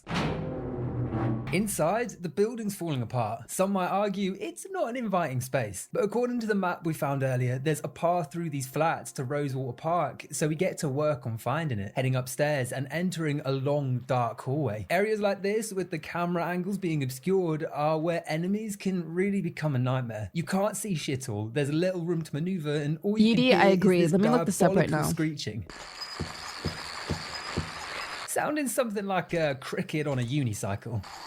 Jaggy! This noise is from the creepers, which Welcome are basically on in. How you doing today? Thank you for the raid, my friend. These noisy pests also featured in the first game, having spawned from Alessa's hatred of insects. And if anyone hasn't played the first game or is unaware of Alessa's story, I think a quick summary is important for understanding the context of this game. In short, Alessa Gillespie was a young girl who allegedly had some kind of psychic powers, and sadly, these abilities made her the target of a cult known as the Order. The demon is awakening, spreading those those wings. You see, they wanted to harness these powers with the goal of birthing their deity. A brilliant plan that included brutally torturing Alessa for years, We'll see. ultimately ending in a ritualistic burn. Hi, Devil. Welcome back. And martyrs will burn in the fires of hell. During this final act, I'm Alessa's doing power good. was I'm doing good. I'm manifested, glad and you're she doing well split her too. soul in two, resulting in a rift in reality. And instead of a god, it birthed the nightmarish town of Silent Hill as we know it. Basically, Alessa's tale's a tragedy, one that shaped the corrupt worlds each protagonist Hi, you faces. can steal And my something snacks. you That's might okay. note I have about plenty. the second game is the massive thematic departure. Silent Hill 1 was all about cults and demon gods, and while there are still traces of these themes, the second game is significantly more about the human psychology. The series would continue to jump between these themes, with some focusing more on occultism and religion than others, and I don't think that was a bad idea. If it were done right, it would have kept the plot fresh within the That's confines so of cool. one town. Although Ugh. with the Silent Hill allegedly set in Japan on the way, it looks like that doesn't matter. Oh, I Anyway, can't wait for walking through F. these I can't halls wait and for F. finding an open door, we enter room 205 to find a torch illuminating the space. This light is attached to a mannequin, but it's not your typical creepy mannequin design. Its outfit is distinct, Mary. familiar even, and upon inspecting our picture of Mary, we discover that it's an exact match. Grabbing the light, we're able to get a better view of our surroundings, but we might wish we hadn't, because from behind the stand, a creature awakes. Leggies. This monster's known as the mannequin and appears as a double-sided set of legs. They walk on one pair and attack with the other, perfectly balanced, as all leg monsters should be. Its design is arguably feminine in nature. It's literally a pair of long old legs, which yet again could be a reference to James's wife being bedbound. She would have hated her immobility, and this creature is literally that makes a two lot of sets sense, actually. legs walking about, almost mocking her condition. They won't attack That's us so or cool. even produce radio static until James gets close or turns his light on. This is a subtle mechanic the game never directly mentions. I noticed that in the remake, really well done. Like if you were staring at the legs long enough, the light would flicker and then they would come alive. So you couldn't really look at them for too long with the light. Monsters are attracted to James's light. If we turn it off, we have a much easier time avoiding them at the cost of visibility. It doesn't matter so much on the open streets, but in these claustrophobic halls, the extra space can save your ass. That is, if you have any idea where you're going. With our new flashlight, we can explore the rest of the apartments, finding a few resources here and there, but it's in room 209 that we encounter our next objective, a clock blocking a gap in the wall. I will say Sadly, before we can crack on in with Silent Hill, if it's more cult based, I'm more veer to the games that are psychological rather than it was a spooky bad cult. the puzzle solving, you know? we need to unlock the glass case. It would seem James can't bring himself to smash a collector's item, so we head upstairs in search of the fucking key. Once there, along with some unsettling breathing, Pyramid we Head. find what we're looking for straight away. A key Oh no, this is carefully where she placed kicks the key. just beyond these bars. All we have to do is reach it.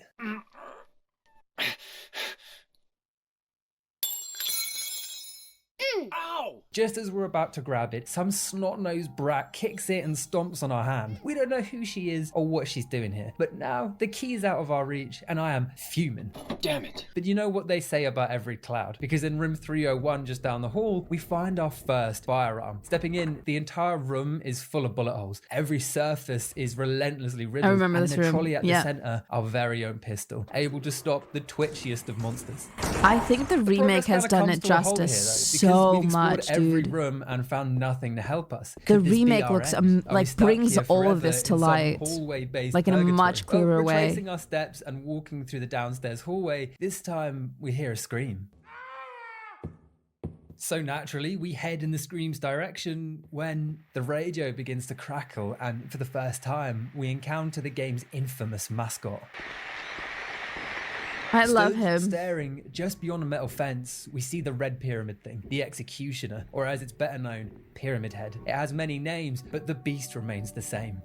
We're gonna pause here, by the way. Also, Pocky, hi! Mwah! Welcome back for 2 months. Nice to see you again.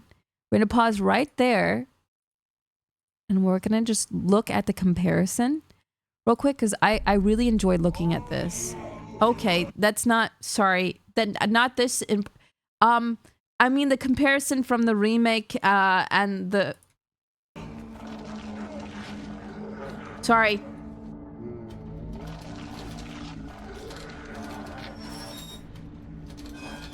Roll that back. What was that?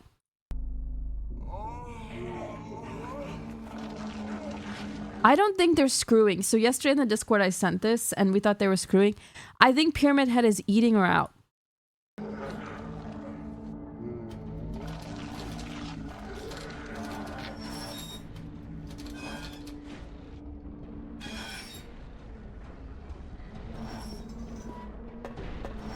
Okay, so I think this is comparing the boss fight. Yeah, it is. God, he looks good. Oh, I love that. I love that. Oh.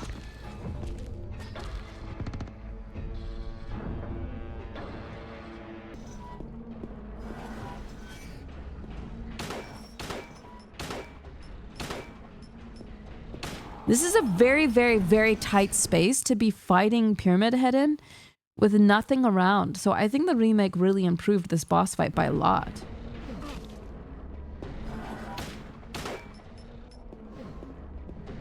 This is all you have? Oh, that must have been frustrating.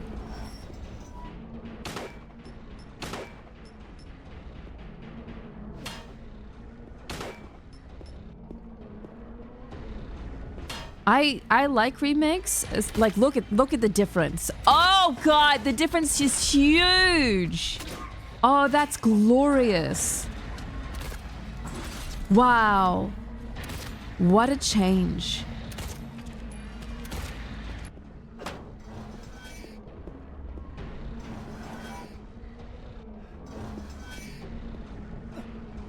Uh-oh.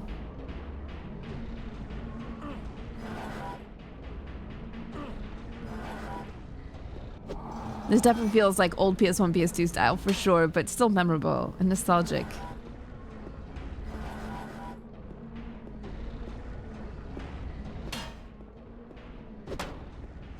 Yeah, much more threatening in the remake. Excuse me. I think it's like the lighting, the environment, and the sound design. Absolutely brilliant.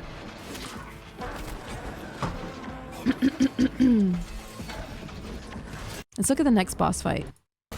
Unless they don't go over it. Unless it's just one. No, they don't. Well, there he goes.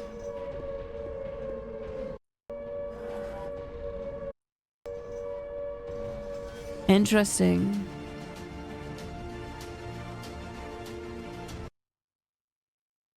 Who is Pyramid Head really?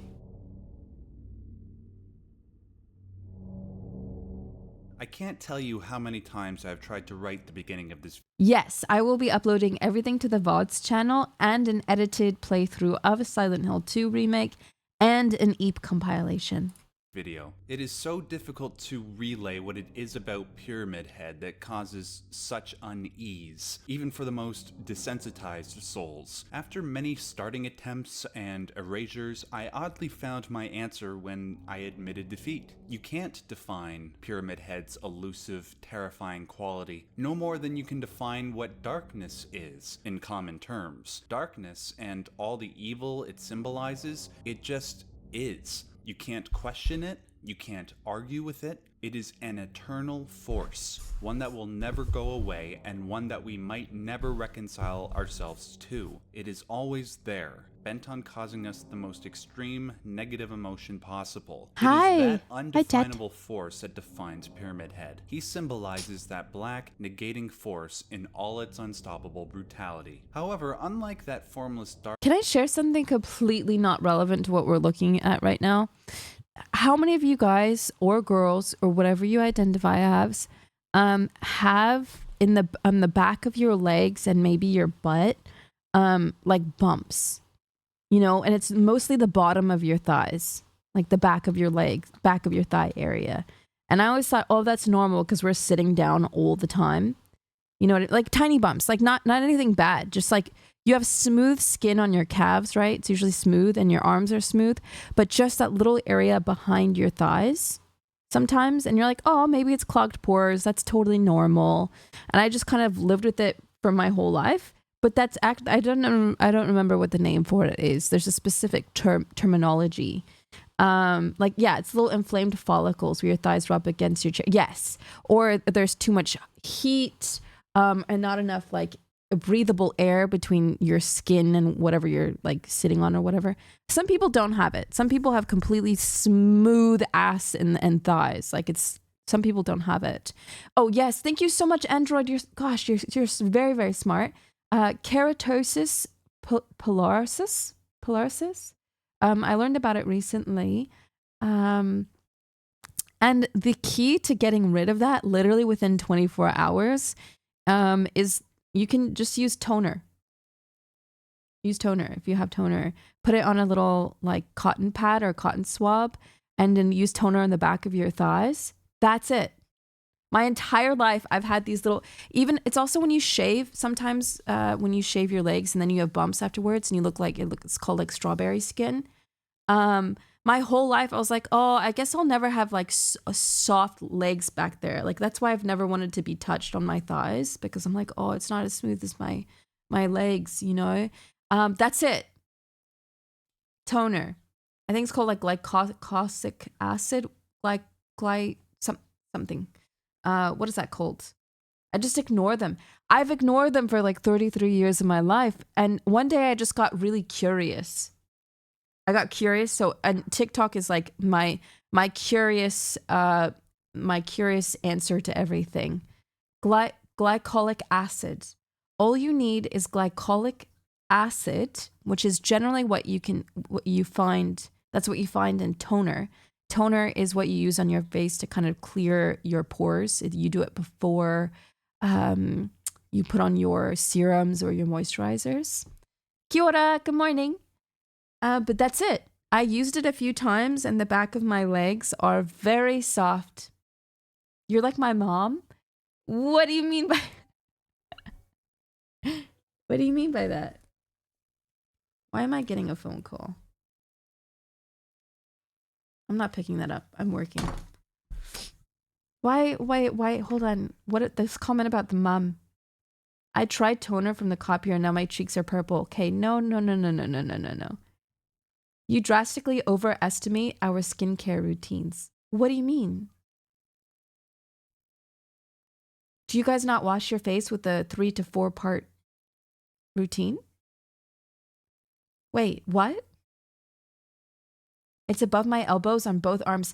Yes, see, yes. So you can get it anywhere. Most of the time, it's usually the back of the upper part of your arms, your shoulders, sometimes your back, and the back of your thighs.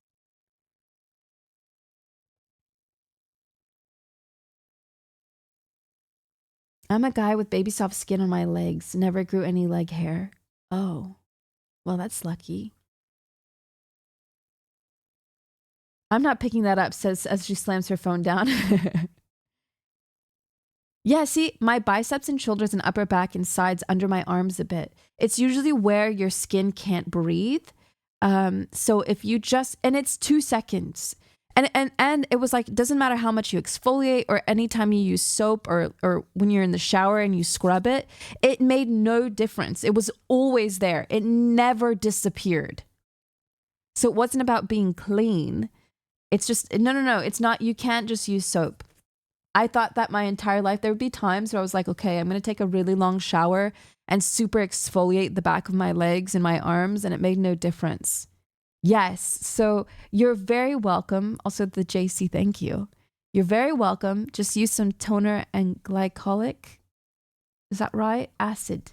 Put it on a little cotton pad and just rub it and you're done. Give it maybe 24 to 72 hours and it disappears. Completely gone. And then you'll be smooth. Yes, it works for arms, back, like any part of your body, it works. I don't know. I do not know like why it's such a simple fix. I thought it was just like, oh, this is part of my body. End of story. I can never fix this. And it always happened when I would freshly shave my legs and I'd put moisturizer, but they'd always look a little patchy, like just my skin in general, or bumpy. But it's just because it's just natural, and you just rub it with some toner and you're smooth, silky smooth, you know, model legs. You're done. So you're welcome. I think I thought of that because I'm wearing shorts right now, and I was rubbing my legs, and I was like, oh yeah, I should share with the community this thing that I learned, and that maybe there would be people out there that were a little self-conscious about it like I was, and now everything's good. You're welcome. Darkness which Pyramid Head embodies, he himself has an actual form, a muscular male with a tattered white robe and a cast iron helmet, along with many deadly weapons. Fans have theorized about why he takes the form he does and You're what his welcome. ultimate purpose is. Some characterize him as a purely evil demon destined to haunt all who enter Silent Hill. Others theorize that Pyramid Head is actually trying to help James Sunderland to his end goal. As for myself, I have rediscovered some information regarding Silent Hill which not only might definitively prove who Pyramid Head is, but... Can you guys give me 1 second? I just need to listen to my voice message. Can you guys entertain each other for just 1 minute?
Boo!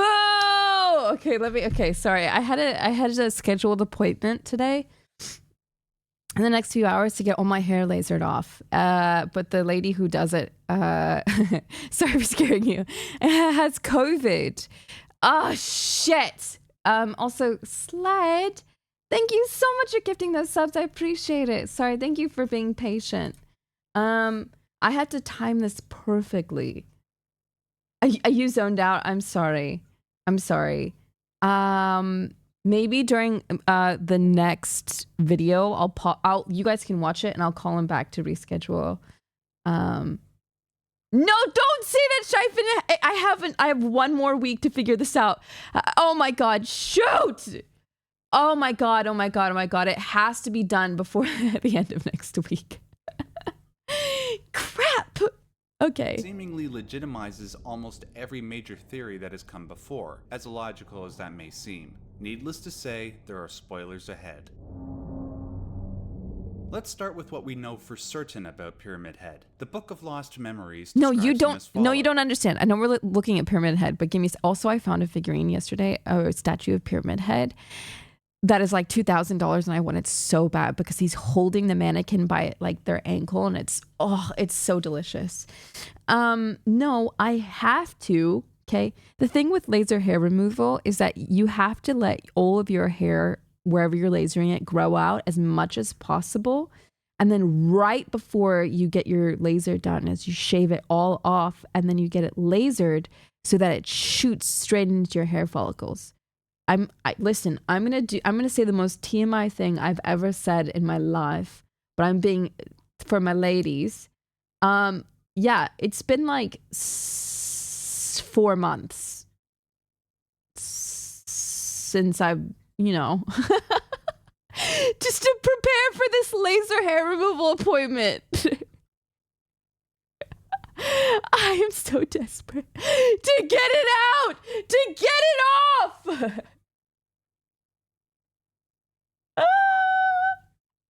How do you make a Chewbacca noise?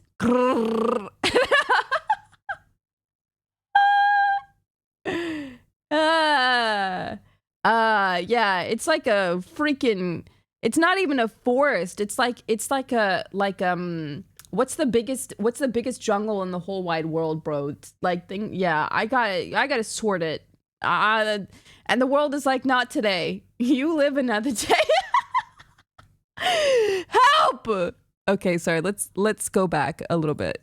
Let's start with what we know for certain about Pyramid Head. The Book of Lost Memories describes him as follows. He takes the appearance of an executioner of times past, but is actually incarnated from the part of James's consciousness that feels that he deserves punishment. As I have established in past videos about Silent Hill, the town has the power to give form to one's innermost thoughts. Simply put, Pyramid Head is the personification of a part of James Sunderland's mind. Pyramid Head has his face covered because his designer, Masahiro Ito, wanted a monster whose face could not be seen. Before he chose a pyramid to cover the face, he sketched the character with other masks. Ito soon found that the masks he sketched did not communicate the otherworldly terror that he sought. He figured characters like this might as well be any other human with a mask. He settled on a pyramid, seemingly because he took inspiration from drawings he did back in 1995. Yeah, he just liked the shape. That was his answer. A mechanical creature with a pyramid as a head. The shape of the pyramid was inspired by a German experimental interceptor known as the Lippisch P-13A. The edges of the helmet were inspired by the skirt of the lower hull of the German tank King Tiger.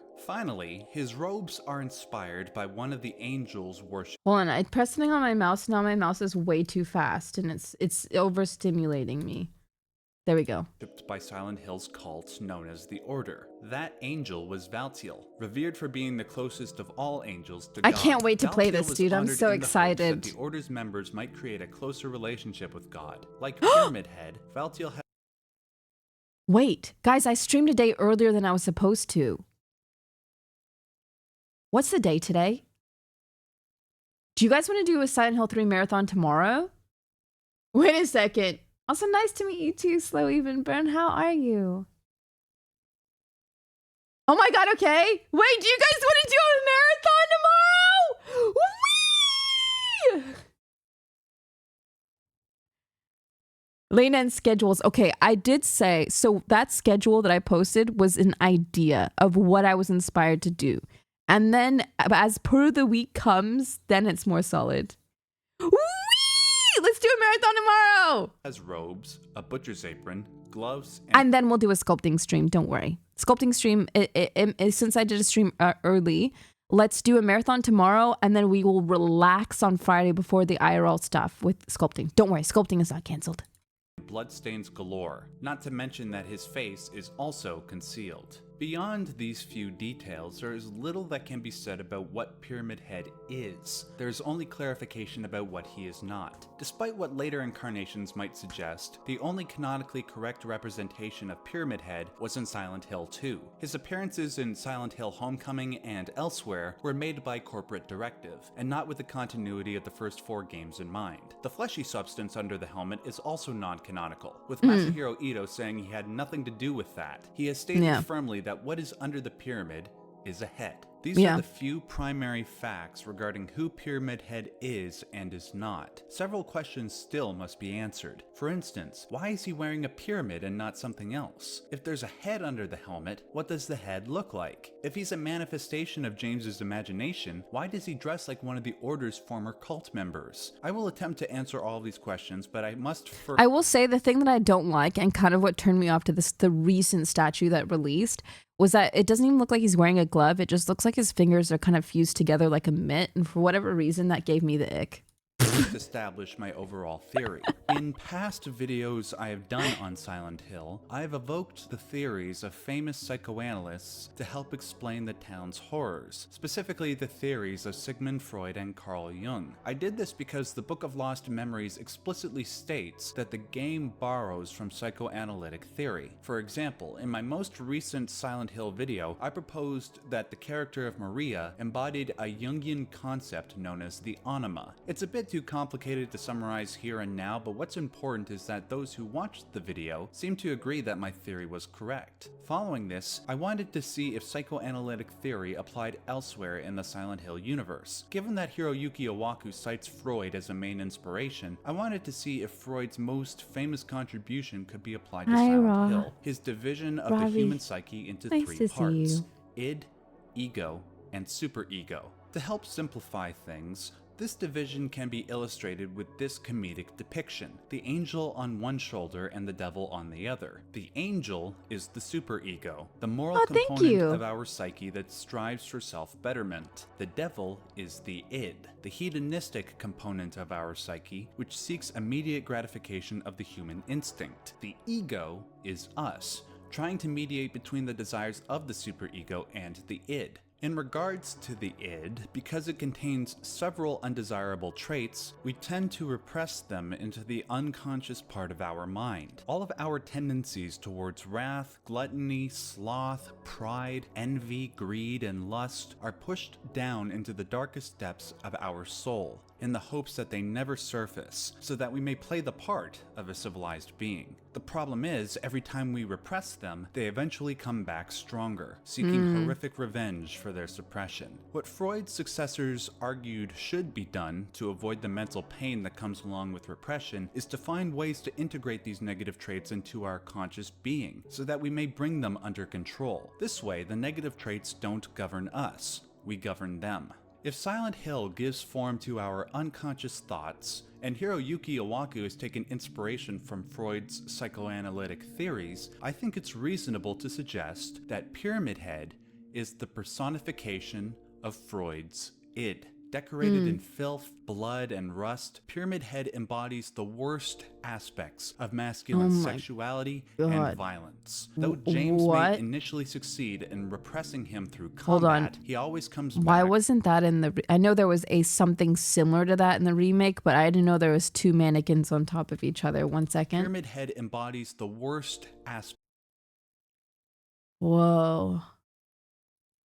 of masculine sexuality and violence. Though James may initially succeed in repressing him through combat, he always comes back with greater force and agility. First, he comes back with the Great Sword, which kills with only one swipe. After that, he comes back with the spear, allowing him to move faster but with the same lethality. Finally, he returns with a double. By accepting or at least entertaining the notion that Pyramid Head is the id incarnate, I find that many other theories regarding Pyramid Head become validated. For example, some believe that Pyramid Head is actually trying to help James towards his ultimate goal, but others point out the impossibility of this theory because Pyramid Head, at many times, clearly tries to kill James. With my theory, I believe that both points of view can be true. If Pyramid Head embodies all the negative traits we wish to push down into our unconscious, one of those traits might be guilt. Now, guilt can be a tricky thing. Depending on how we respond to guilt, it can either kill us or enlighten us. For example, when you were a kid, and you were caught stealing cookies from the cookie jar, you might feel guilt after your parent reprimands you. By coming to terms with the wrongness of your action, you develop a higher morality. As for Silent Hill, James's guilt nearly kills him numerous times on his journey, but that is because he hasn't brought the guilt into conscious territory. Yeah, Towards we the beat end the of remake game, earlier. James's We did guilt 3 can no days and longer 10-hour be streams to beat it. It suppressed, was and great. he must allow the guilt to enlighten him. That way, he can accept responsibility for his actions. In my mind, Pyramid Head clearly embodies guilt in his actions. While he does try to kill James numerous times, he also inadvertently guides James towards enlightenment. When James fights Pyramid Head for the first time, this is an acknowledgement of the guilt.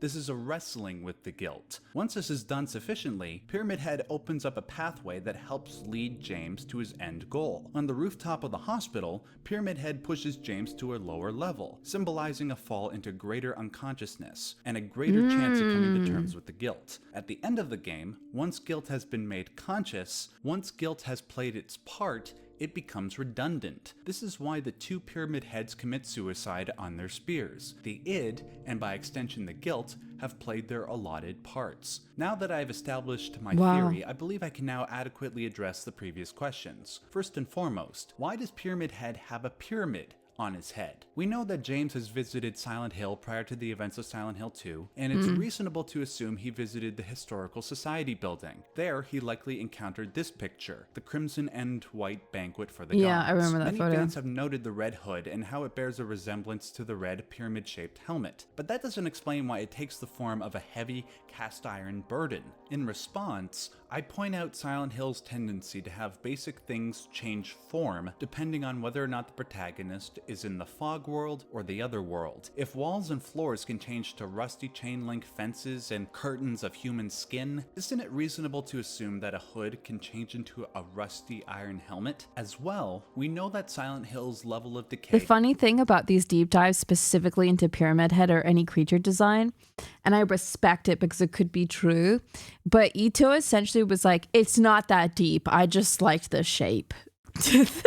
Depends on how much darkness resides in one's heart. If James is destined to give form to his inner id, wouldn't it take the worst form possible? A hood wouldn't sufficiently demonstrate the burden of James's He just guilt, liked so it the takes triangle worst shape, bro. form possible. If Like, you he want has more said that in a information on tweet. Silent Hill's changing forms, especially in regards to Pyramid Head, I recommend you watch my video titled The Fog World and the Other World, which I will link in the description box. Next, if Pyramid Head has a head, what does it look like? Masahiro Ito has said the following on the matter. I didn't design and make Pyramid Head's face, but I have an image of the inside of the helmet in those days. It's a binded head with many frames. This might be a little hard to understand, especially because Ito is trying to translate his thoughts from Japanese into English, but I think I can explain. Every human being on the planet has an id, but the contents of one's id are not all the same. This is why Ito is insistent on the fact that only James can see Pyramid Head. Another person's id would take a different form. We know this is true because Ito has said the same thing about the monster known as the Abstract Daddy. The Abstract Daddy is Angela's creation, and neither James nor the player can see what she sees. When Ito says Pyramid Head has a binded face with many frames, I interpret this as a face that is constantly changing. Depending on who would see Pyramid Head's real face, his face would take whatever form makes most sense to the person who is viewing it. As for James, it would have to take the form that makes the most sense to him.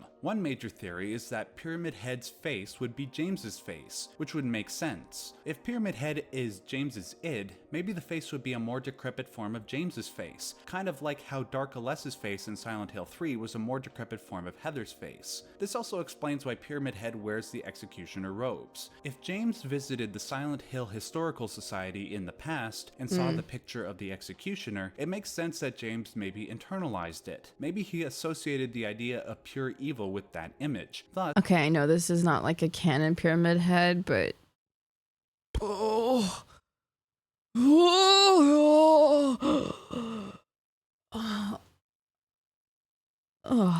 upon entering Silent Hill and encountering Look at that. Pyramid Head, he met face to face with his literal worst nightmare. You know what's crazy? You know what I think adds to his appeal it's that they actually gave him a bit of a mixture of feminine and masculine traits mixed together. Like the kind of like really deeply shaped arms, but then he has this apex right here and his waist that is cinched. It's a mixture of both, so it's like almost androgynous in a way, and a really just Thanks so much for watching. If you want to see more videos, You're welcome. Okay, so that was, we deep dived into Pyramid Head. We compared the old and the new. We can finish a little bit Silent Hill retros, but God, there's so many. What does this guy sound like real quick? Silent Hill 2. No. Letter from dead wife. It's not real. For people that are brought to Silent Hill, well, firstly, you're trapped until your baggage is resolved, so get over it. Secondly, it takes the form of 3 flavors. Number 1, the real world. I kind of like this one better than the one we were watching a second ago. Urban creature with a rusty metal pyramid for a head, dressed in bloody butcher robes and often seen dragging an impossibly large blade. What this creature wants with James is, by this point... Sorry, I didn't mean... I don't know how I keep on ending up on that clip. Oops. Unknown. All we know is that he's watching us. We can't interact with it in any way, and bizarrely, James doesn't even acknowledge the horrific sight. So for now, we continue our journey, where we discover the source of the scream. A corpse sitting in... So we've got the... Because I don't want to do too many deep dives, because I do want to like open up Silent Hill 2 again. We've got the best psychological horror game ever. We have this one that actually seems fairly a little bit more comical. It's a little bit shorter. Deep dives 11001 Silent Hill 2 story explained and analyzed. And then the one we were actually watching, which was... Oh, maybe that was the one we were watching. Which one was it? Was it this one? In front of a distorted TV. Oh, it was Timeline A. Personally feel to be the... No, that's all of them. I don't remember which one we were watching.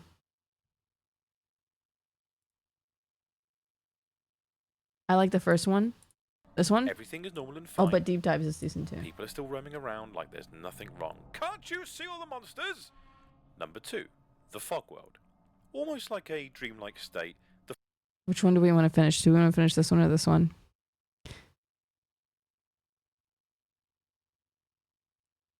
Totally Pointless TV or Deep Dives?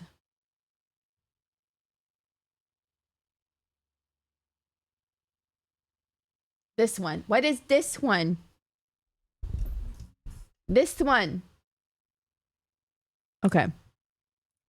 I'm going to play this, but I need to call back and reschedule. So I'm going to disappear for like 5 minutes. I'll be right back. Not this one. That one. This one. That one. This one. This one. Okay. Mwah.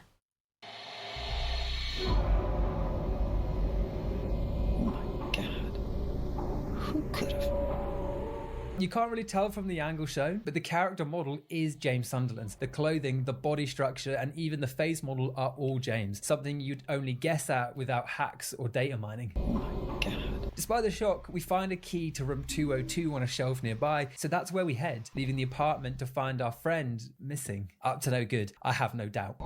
The room in question is mostly empty, bar a few cages which appear to house butterflies or moths that swarm us on entry. It's not until we check the bedroom that we discover the room's purpose, because on a wall marked by an ominous glow, there's a hole, and as the mechanical music kicks in, it's clear we gotta shove our hand into this oozing orifice. Thank the gods they chose green ooze over saying, I don't know, white, because yeah, that would be a bit sus. Oh my God. We slowly reach inside, and after a rocky start,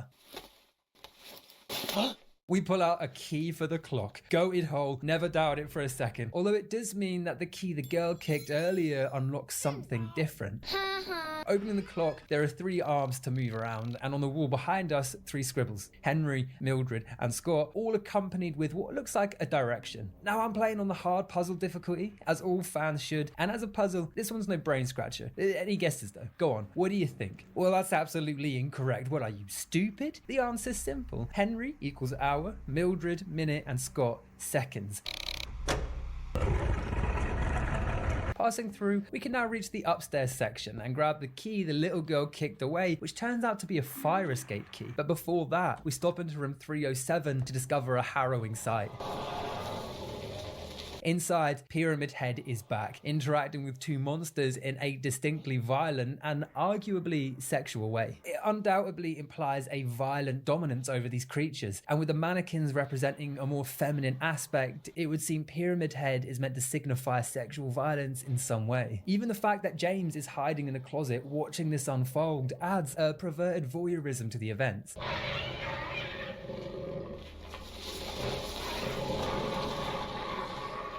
But not wanting to see how this plays out, James readies his gun and unloads a clip through the closet.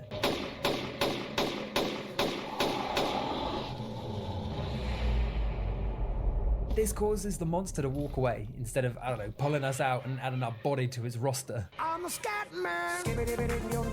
Once alone in this closet, we discover a key to the courtyard, which means we now have 2 keys to use if we can only find the doors to use them on. Taking a stairwell at the back of this new second floor, we find a second lobby area containing some canned juice. And no, this isn't a massive healing item like a 6-pack of Fanta, it's the solution to a puzzle. In the first hallway we entered, there was a rubbish chute and it was all bunged up. Nothing we could do about it at the time, but by using this big heavy crate, we were able to clear the blockage, causing it to land in the dump outside. And once there, we snoop through the bins to find a coin, something that doesn't have any bearing to us yet. But more interestingly, on an old newspaper article, we find a reference to a series of murders carried out by none other than Walter Sullivan, which, if you remember from my Silent Hill 4 video, is the antagonist of the 4th game. The lore of the town really was so well established in the early days. I love a bit of foreshadowing. My name's Walter Sullivan. Anyway, heading back to the main lobby and using the courtyard key, we enter a large concrete square with a few seats and a nice family pool swarming with lying figures. At the center sits another coin, although grabbing it is a dangerous affair, and you'll easily soak up a few hits if you're not careful. My hair is saved. Now we have 2 coins, the snake and the old man. My hair is saved, my hair is saved, my hair is saved. Don't worry, everyone. Don't worry. I will be smooth as a baby. Knows what they're used for, but hey, I'm glad to have them. I'm a hoarder. Aside from the coins, this courtyard gives us access to a second block of flats, and at the back in room 101 we hear a strange... Did I ever tell you guys that getting laser hair removal is more painful than a tattoo? Noise coming from the bathroom. Yeah. Don't worry, it's not the burping nurses from the room. It's a real person, Eddie, who's How do you know that? sick I've after had my encountering the laser dead bodies hair sat removal in the done like kitchen. 8 times. It wasn't me. I didn't do it. Do what? I didn't do anything. I swear. He was like this when I got here. This does hark on the expression, the lady doth protest too much. Before James even speaks, he's already denying murder, despite no one accusing him. It wasn't me. I didn't do it. Now, putting our suspicions aside, he seems like a decent enough person, more aware of the bizarre situation surrounding the town than Angela, although he does act like he's hiding something. Do you have an inner lower lip tat? That is such a specific question. No. No, I don't. Hi, Castle. I told you, I don't know. No, I don't. Some time to recover, he asks to stay put. Okay. So we say our goodbyes That's awesome. and move on, meaning That there's sounds only cool. one thing left to do. Try the fire escape. All right. Opening it up, as always, it's not as we would expect.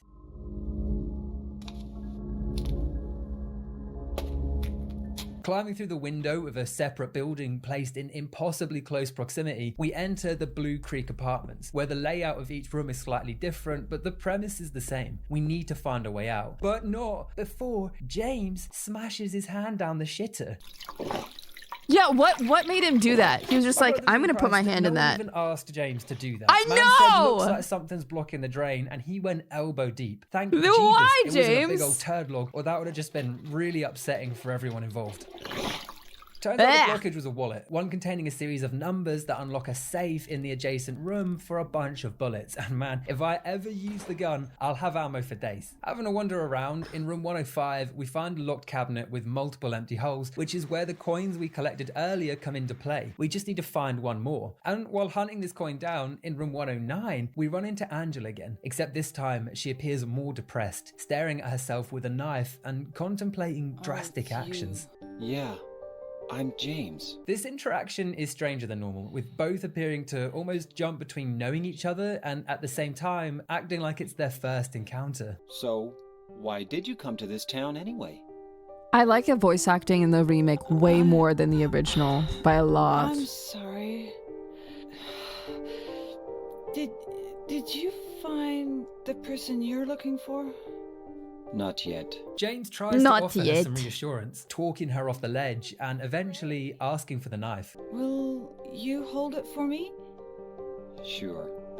No problem. So this is what I want. So this is clearly a breakdown of the entire game, which is not something I'm super interested in. I want to know in this moment, why did she suggest he hold it for her? Like those things like that. This is like, and then in this part of the game, you went into this building and you went. I kept it. I'm not sure what I might do. She agrees to give it over, but when we go to grab it, she starts screaming and brandishes the weapon at us. Oh, I'm sorry. I feel bad. Please, don't. Realizing we were only trying to help her, she calls herself bad before walking off. This behavior, along with her habit to regress into a childlike state, is a telltale sign of historic abuse, particularly of younger children. I'm sorry. I feel bad. But for now, she's away with the wind, so we take the knife and examine it for a moment before grabbing the final coin from the table. I am curious a little bit about this one. Fog world is as it sounds, coated in a thick layer of Oh, this goes over Angela, Eddie, Laura, the figure, the mannequin, Mandarin, mannequin, Pyramid Head, Maria. Okay, this is kind of a... designed to help with graphical limitations, there have been many interpretations as to why the fog exists in game. The fog is different for each person. Mandarin. In the case of James Sunderland, Coochie it's crawler. a fog of the mind. And when he transitions to the other world, the fog clears and things get scary as he faces the truth. Number 3. The other world. Bloody hell, get out of there. The other world is terrible. Once that fog has been peeled back, you are left with the harshest of truths.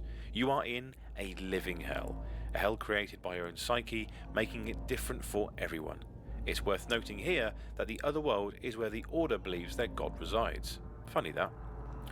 We will explore each character's version of the Otherworld later, but for now all you need to know is that it's generally a dark, hellish place. I like this breakdown. This makes sense. Surroundings, barbed wired fence walls, and fleshy viscera, which all in all make for not a very nice place to be in. Now, onto the characters. You can see why James Sunderland was called to Silent Hill. He did a terrible thing. He killed his wife, and Silent Hill has called to him as it has also called to others. One of the first characters you meet is Angela Orozco, a 19-year-old runaway who has come to Silent Hill in search of her missing mother. Of course, she is not there. Silent Hill has summoned Angela to the town to deal with her inner darkness. James initially encounters Angela Orozco, played by Donna Burke in the original cut, in a graveyard on the way into town, and she explains that she's come to Silent Hill to find her mother who has gone missing. I'm looking for my mama. I mean my mother. Do we know if her mom's actually dead or actually missing? I've seen her. Angela is a very shy character who tends to stumble over her words quite frequently during their initial encounter. This, good point, accompanied by her introverted nature, sadly leads to the crux of her story, one of sexual abuse and mental health issues. When they meet again later at the Blue Creek Apartments, the first signs of her horrific past begin to manifest as we see Angela lying on the floor of room 109, staring at a knife while contemplating suicide, having seemingly lost all hope. I don't know what you're planning, but there's always another way. The first signs of Angela's Guys, I'm depression so become excited to play Silent Hill 3 with you tomorrow. Are you excited? I could smooch all of you guys on the little that people with depression are more likely to experience bouts of fatigue, and the way Angela is speaking during the scene is another big indicator. Sadly, many would dismiss that. Oh, Angela's family is dead. She killed them. What? Also, 4G, welcome back for 19 months. My day's going super good. How about you? He came to Silent Hill to look for Mary. This time, however, he mentions that Mary is dead, and Angela becomes more uncomfortable than she already was. The fire! You're right, the fire!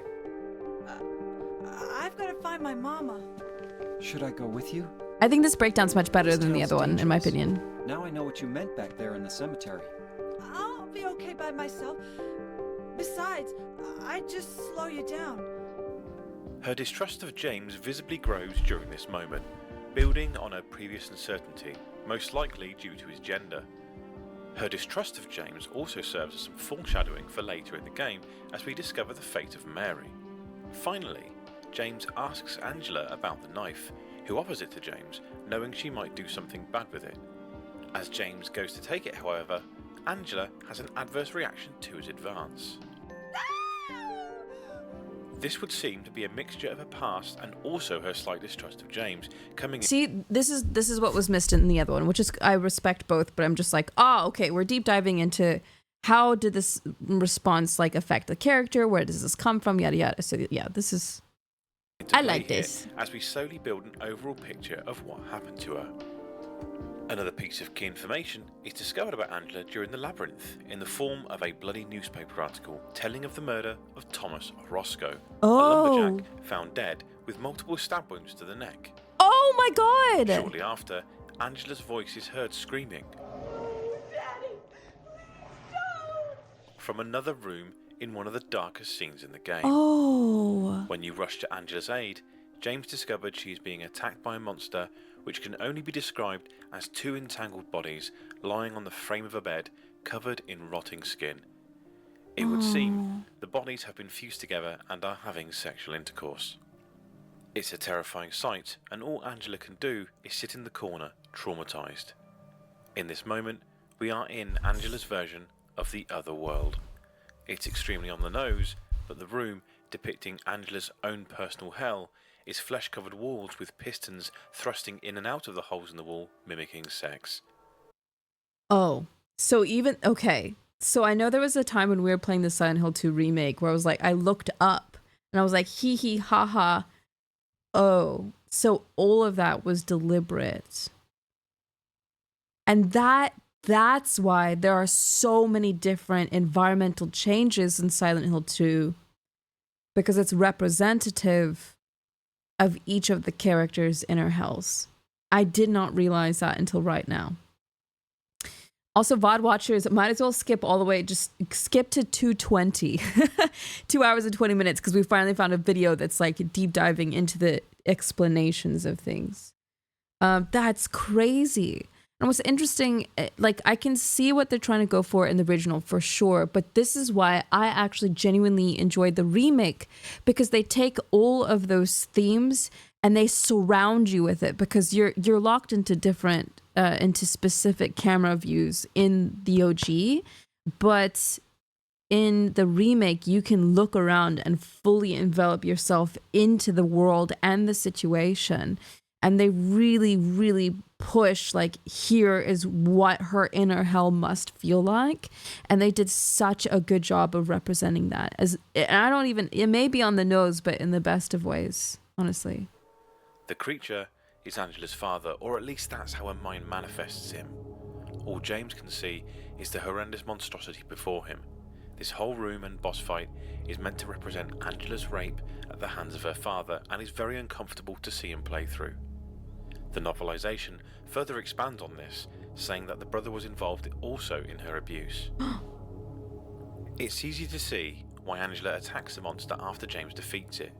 Years of pent-up anger is easily unleashed. Angela, however, is not violent by nature and immediately starts to sob and retch afterward with overwhelming mixed emotions. James tries to console her, but Angela screams and tells him to stay away. She then verbally attacks James, questioning him on what happened with his wife. You said your wife Mary was dead, right? Yes. She was ill. Liar! I know about you. You didn't want her around anymore. You probably found someone else.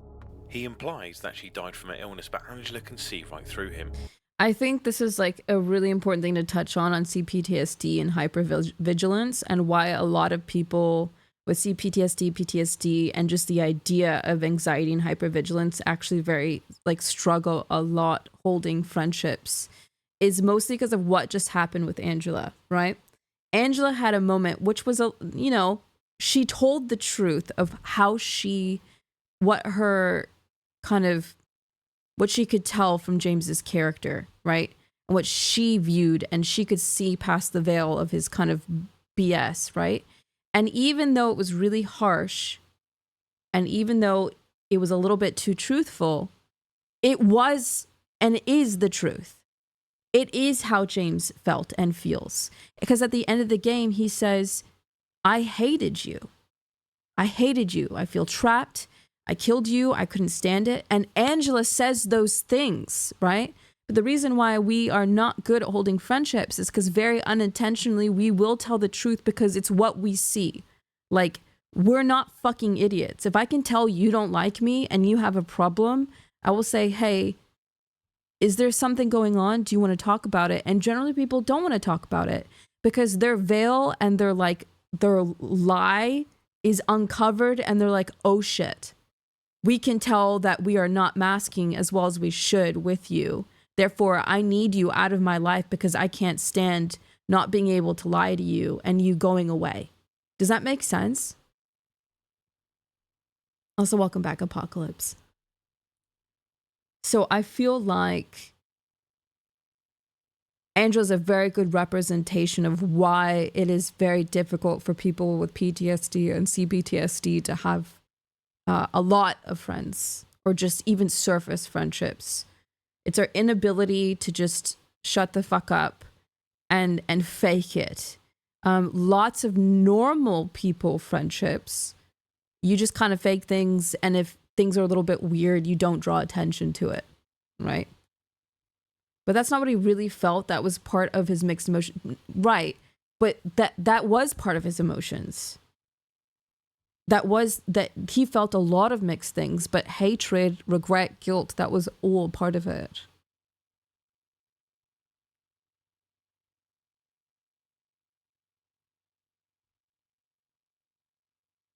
As a German, I prefer the truth instead of... I completely agree. I think it's hard for me because of all... Like, when you grow up with CPTSD and hypervigilance, you're always kind of protecting yourself from the next thing that might happen.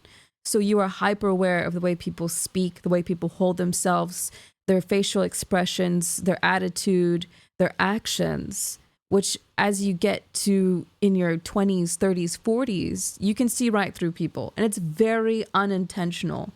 You don't mean to, but if someone is speaking to you and they hold themselves in a demeanor where they're clearly disinterested, we see it like instantaneous, you know? So it's like, look, if you don't like me, spit it out. What's your problem, right? And most people, that rubs them the wrong way, which is why I think I can relate to Angela quite a lot, which is why I like this interaction between her and James being like, that's not true at all. But we can see throughout this entire game that a lot of what she says is true. So, yeah.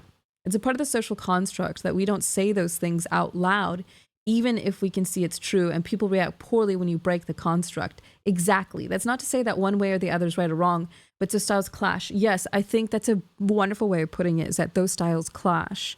That's why I'm like turning 34 this year, and it's taken me 33 years to realize why I clash with people, and that's why. I am hypervigilant. I have PTSD, and if I can tell someone doesn't like me, I'll be like, do you want to talk about it? Have I done something wrong?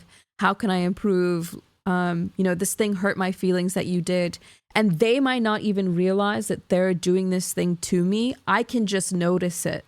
And I realize that. And it's very obvious to me. Or they just don't want to. They don't want to address that there is a problem. So they kind of like dismiss me as a person and like as a whole. And I know a lot of you guys can relate to that. And honestly, I no longer put a weight on me as a person, because that's just the reality of how I have grown up and who I am as a person now. Calling him a liar. It's as if that the death of the monster brings her some relief and closure to the trauma, lifting the veil ever so slightly, but not completely, just enough that she is able to call James out on his lie. Despite the atrocities her father committed, it's clear that Angela still feels very guilty over killing him. It's something she can never seemingly escape from, and it's evident in her final encounter with James.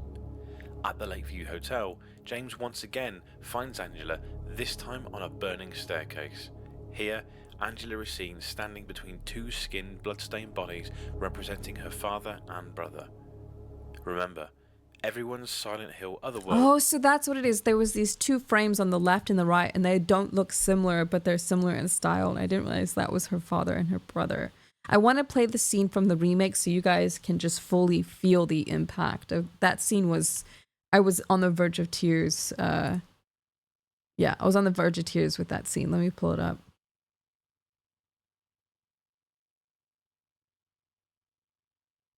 I think that's fair, but I also think what is a problem to some may not be a problem at all. I completely 100% agree with that. And some people can project that there can lead to distortion of that, which also goes to the whole idea of, hey, maybe I have ADD, I'm hypervigilant, I have PTSD, I'm sorry if I'm anxious, I have depression, like I'm sorry if I've said these things and I didn't mean to, or put you in an uncomfortable position, yada yada. I think, and with hope that as time goes on, we can be more patient with each other, with our upbringing and our personalities and our clashes. But a lot of people just don't want that. Either they're going through their own personal inner things and they don't have the time or patience for you, or just it's the general consensus as we've grown up that those things are not tolerable, but they slowly happen with time. Also, hi, English Breakfast. Welcome on in. A day off Annalena in a stream? Yes. Yes. As someone who's been hyper aware, I've had so many times where I've noticed someone upset with me, and when I would bring it up, I would be made to feel like I'm the one with the yes. You're the one with the problem, or you're the one overthinking for your assertion to end up being correct further down the line. I think this year has been such a pivotal example, and I wish so much I could talk about it, but it's like I had a sense someone didn't like me and they denied it. And years later, they're in a group with someone else that doesn't like me, and they love talking about how much they don't like me. And my brain just goes, I knew it. I knew that there's something about me that I don't know, that you won't tell me, that you don't like me. And we can never get to the bottom of it because you never wanted to talk about it, but you prefer to talk about me behind closed doors rather than just kind of sorting it out like adults. So it's that's a very common thing across the world with many people, and it is tough, and I don't understand it. And the thing that is tough is when you as a person want to talk about it and they don't. It's sad, but you can't do anything about it. All you can do is excuse yourself from the situation and find people who are patient, which is why I really, really treasure people like Nio and Eros, Mint, Olivia, Koki. A lot of these people are like, oh yeah, I have a lot of social anxiety, or I have a lot of trauma, and they're a lot more patient and understanding. I can't tell you how many times that Mint has been like, oh, I'm so sorry if I'm messaging you too much, or if I talk too much. And I'm like, okay, she's me for real, and that's really important. That's important to find people that are patient and loving and kind.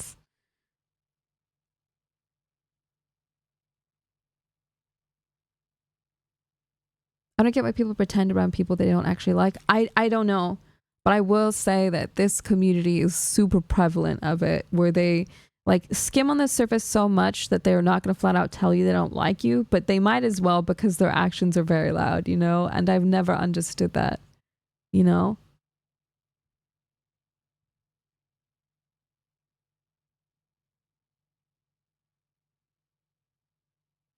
me pull up the Angela remake scene.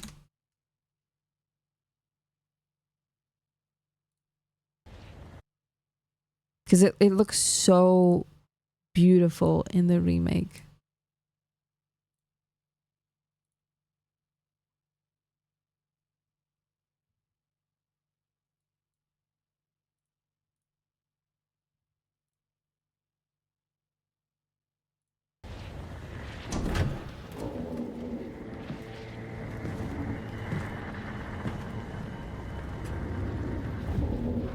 What's up, Fox? Welcome back. Mama?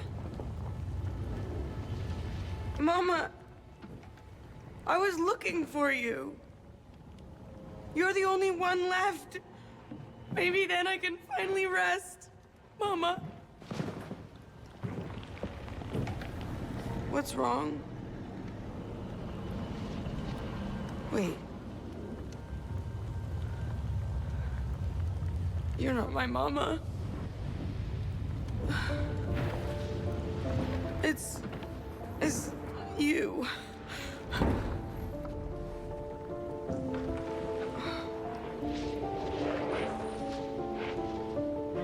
I'm sorry, Angela. The music, dude. Oh, chills. I think you were right. What we're looking for, it's not here. Not anymore.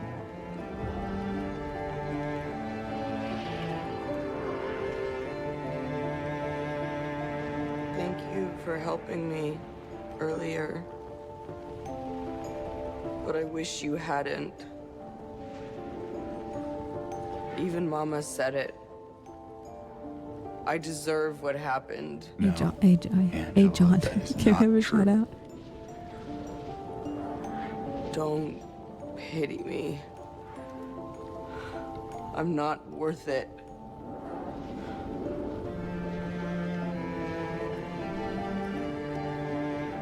Or maybe you think you can save me?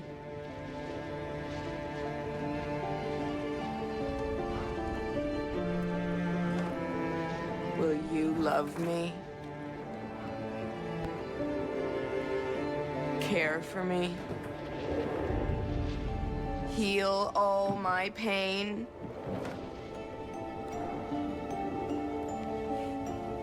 That's what I thought.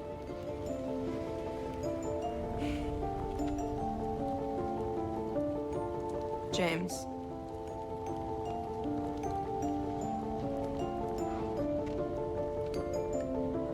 Give me back the knife. No, I won't. Saving it for yourself.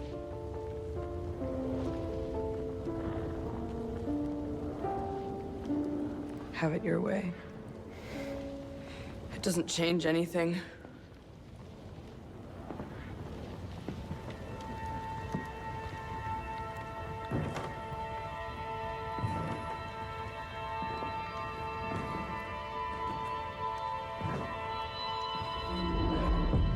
It's hot as hell in here. This moment, dude.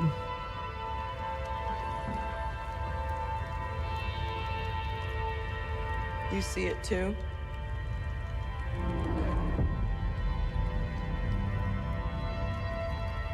For me, it's always like this. Oh. I hate that line.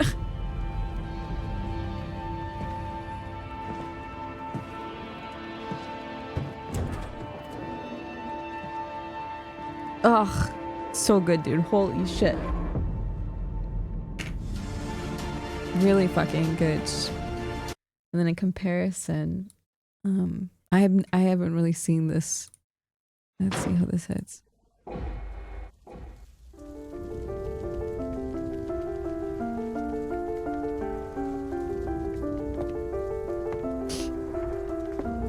Welcome on in, everyone. Hi. I hope you're doing well. Hi. Hello. Mama! Mama, I was looking for you. Now you're the only one left. Maybe then I can rest. Mama, why are you running away?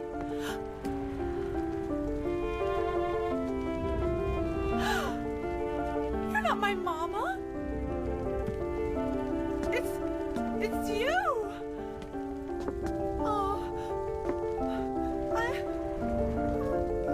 I'm sorry. Angela, no.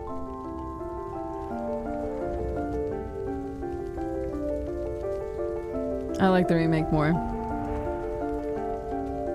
Thank you for saving me.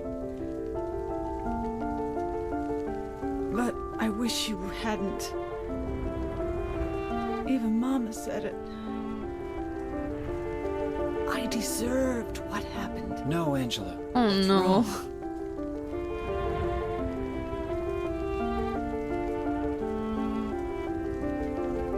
No.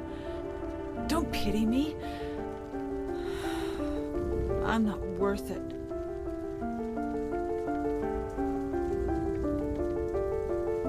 Or maybe you think you can save me. Will you love me? Take care of me? Heal all my pain?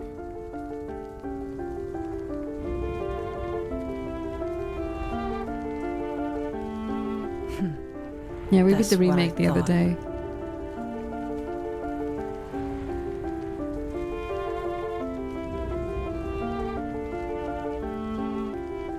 James,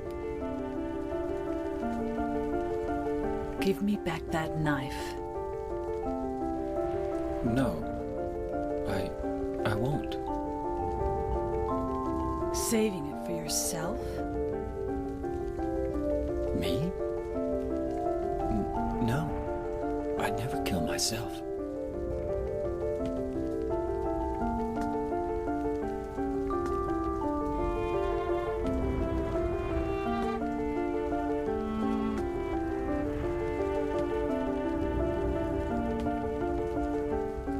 Yeah, the remake, it like the pacing of the voice and the music is a little different. You see it too. For me, it's always like this.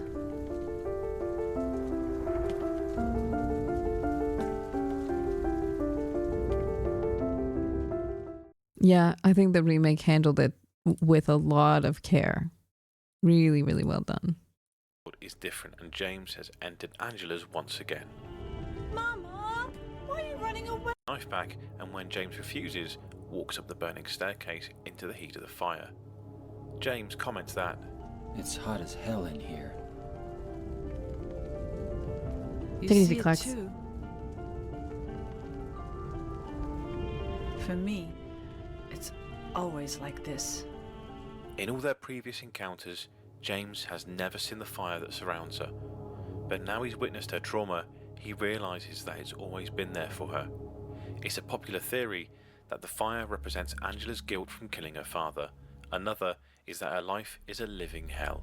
Yeah, This has I think the never been latter. confirmed and is left down to player interpretation. To me, I think when she says it's always like this, is that since her constant abuse as a child, when you go through different abuses, especially with CPTSD, especially younger, I think as you get older, you learn to manage it and kind of like put it in the back of your brain in a little box, but it never goes away. It's always like that. So when she says it's always like this, that was such a hard-hitting statement. Angela's tale is a heartbreaking one and will sadly be relatable to many. More of her backstory is fleshed out in the novelisation, but the key thing here is that Angela never spoke to anybody about her abuse. Keeping these feelings within her ultimately drove her to kill her father, and although her circumstances were different to James, their trauma called both of them to Silent Hill in the first place.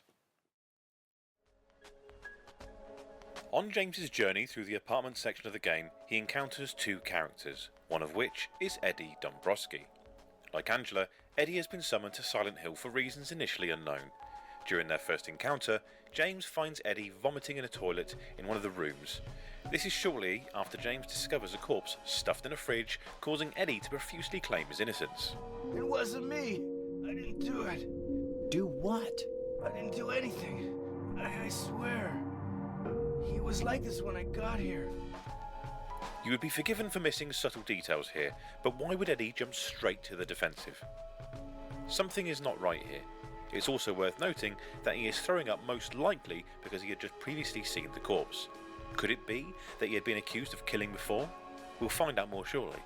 The next time you find Eddie, he is sat, calmly eating pizza at Pete's Bowl-O-Rama, having a conversation with another new character, Laura. But more on her later. Ha! You're just a gutless fatso. What'd you have to say that for? During their brief exchange, Laura calls Eddie a gutless fatso, yet he doesn't really try to defend himself. She runs away at the sight of James, and when Eddie is questioned by James as to why he won't go after her, he sadly echoes Laura's words. Said a fatso like me would just slow her down. Another telling scene in which, despite the fact there are monsters roaming around town, Eddie is quite happy to sit eating pizza, as if it was comforting him. His willingness to accept the insults shows Eddie may be used to those unkind words and has lived with it for a long time. The next time James runs into Eddie isn't... I'm kind of curious too, and I thought about this when we were playing the remake, is the topic of being a certain weight enough for a character development or a story anymore? Because as we've aged and progressed and matured, it seems like that plot point falls empty these days. Like, how many people are actually bullying others for being a certain weight anymore? Like, I feel like if I was in high school right now and someone was like a little bit on the heavier side and got bullied for it, there would be too many people being like, bro, what is your problem? That is so stupid. Still, it's still a bully point. I am surprised. I think body dysmorphia is common, but I would think that bullying people for their weight or size is kind of dead now. Really? That's awful. That's because you're only online. Maybe because I've been bullied for the really, really awful shit that I'm like, well, hopefully service things aren't as bad. Weight bully happens among friends disguised as jokes. Why? Why? Why is I'll never understand it, dude. I thought maybe, okay, that was a misguided, naive thought then. I guess people still bully for weight.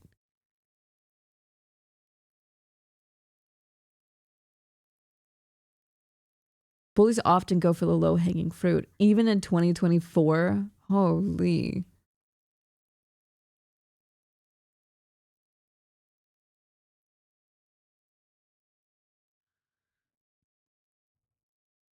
You don't see it anymore because we're adults. That's fair.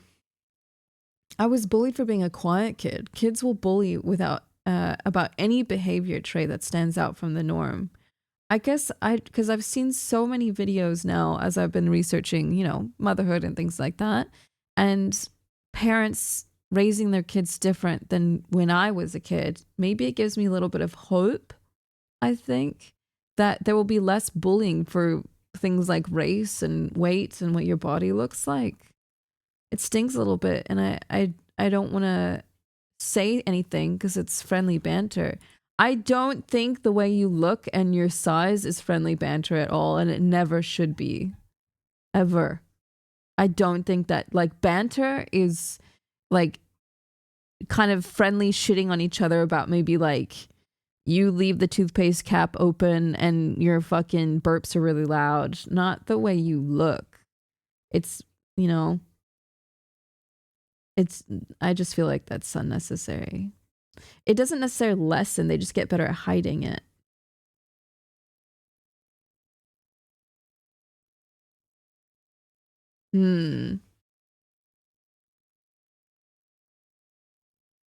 Interesting. Yeah, maybe that was my naiveness, and I've just seen a lot of new ways parents are raising their children to be more accepting and open-minded, but maybe that's going to take a handful more years for things to change.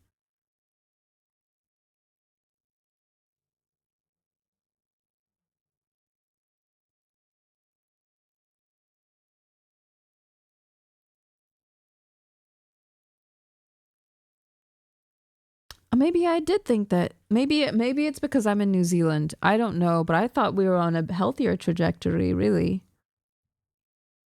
Bad parents still outnumber the new wave parents. Oh gosh. I didn't know that. Also, hi Bean, welcome in. We're just having a big open talk while dissecting Silent Hill 2 and things like that. What got you interested in reading about parenting? Because probably my trajectory in the next 5 years, I will be a mother, and even putting that aside, like putting aside all of the like funny, haha, Layna wants to have kids. Just pretend I don't want kids. Just say that for a moment. My family is Lindsay and Andrew, and they have 2 boys. They have a 3-year-old and a 5-year-old, and I have pretty much shadowed them through both kids from birth. And I've learned a lot about children and a lot about parenting and how hard parenting can be, and especially raising 2 boys. And one of them, you know, Flint has ASD, and learning more about how people work and comforts and discomforts and regulating and things like that. I've been extremely curious how to like even talk and get on people's level that they're comfortable with, even as children, and how that will sculpt them as an adult. And for me, I've always been interested in it because, of course, I grew up in an awful like household, an awful upbringing, and I've had so many like just awful things I'm working with as an adult. So I'm curious, what can we do for the younger generation to help them sculpt into like more stable humans as an adult, you know? So that's why I'm so curious about parenting. How people work sounds like you're an alien. Well, how else would you like me to say that?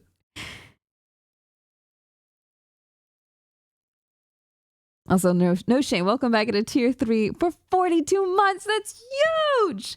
Welcome back. Hi. Hello. I hope that you're well. What's been covered?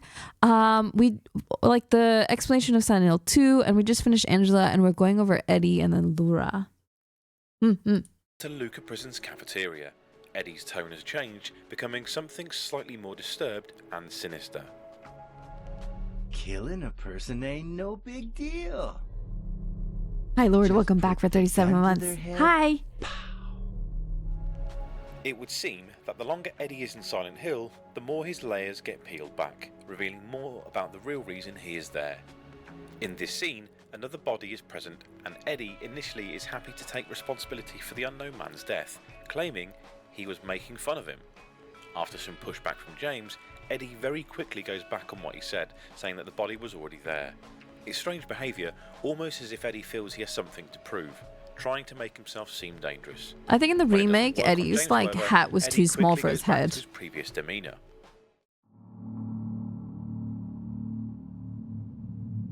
Aw, Dr. No Shame.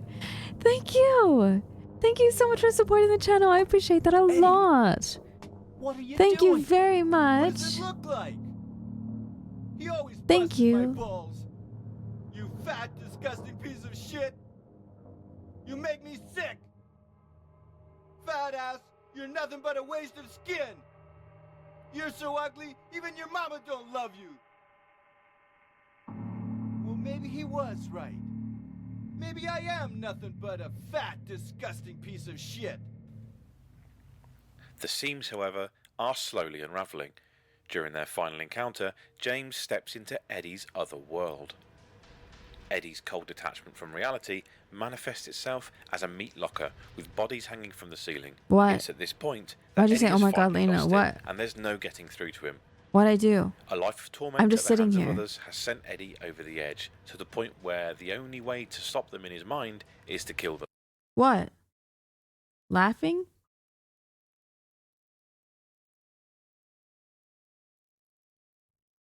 What? I didn't do any. I'm just sitting. I didn't laugh. What is your accent? I'm just an American that's been living in New Zealand for like 14 years. I'm so, yeah, especially because the chat is so delayed for some reason. It's like you guys get He really quiet reveals for like killing 3 the bully's minutes. dog and how much he enjoyed it. I don't know what before also happened. revealing he shot the bully too. It's interesting to note that according to Masahiro Ito, Eddie only ever killed a dog. The bodies that appear in these scenes are just illusions. It seems to be for this reason that Eddie denies the fact that he was responsible for the corpses. He's actually telling the truth. So why would he lie? Laughing It's as not a minute stretch to delay. surmise that prolonged bullying can make someone take on a different persona. The reality, however, is that Eddie was always afraid and downtrodden. The constant abuse he suffered at the hands of his tormentors caused him to hate himself, and eventually developing coping mechanisms to deal with his suffering. As a result, Eddie's attitude towards himself is consistent with someone suffering with symptoms of body dysmorphic disorder. More subtle evidence of this is hinted at even before you meet Eddie for the first time. Across from the room where James first meets Eddie is a room full of football posters. One even has I didn't know beauty that. written on it, a probable reference to themes of body image and body dysmorphia Eddie has developed. The football posters in this room clearly point towards the player that Eddie shot in the knee shortly before killing his dog. During the last scene, everything James says in Eddie's mind is just an insult, despite the fact that James is being kind of reasonable. The two fight in what marks the first non-possessed human enemy of the series. What's James up, is forced Harmony? to kill Nice to Eddie, see you ending again. his Welcome sad tale. back. Eddie was Hi. brought to Silent Thank you Hill so much for to coming confront the back. growing demons within. The madness of the town, however, ultimately consumed him. We brought her up earlier, but now it's time to talk about Silent Hill 2's most annoying character, Laura, who is an absolute ratbag. What? James first encounters Laura in the Woodside apartments, setting a nice precedent I didn't think for she what was kind of that a dick bad. she is. While James is reaching for a key through some nicely placed bars, Laura thinks it's funny to knock the key out of the way and stomp on James's hand. What a little cow. Not long after leaving the apartments, Laura is found innocently humming to herself on a wall, goading James about the hand-stomping incident. She then reveals something that makes her character worth the annoyance. What's that letter? None of your business.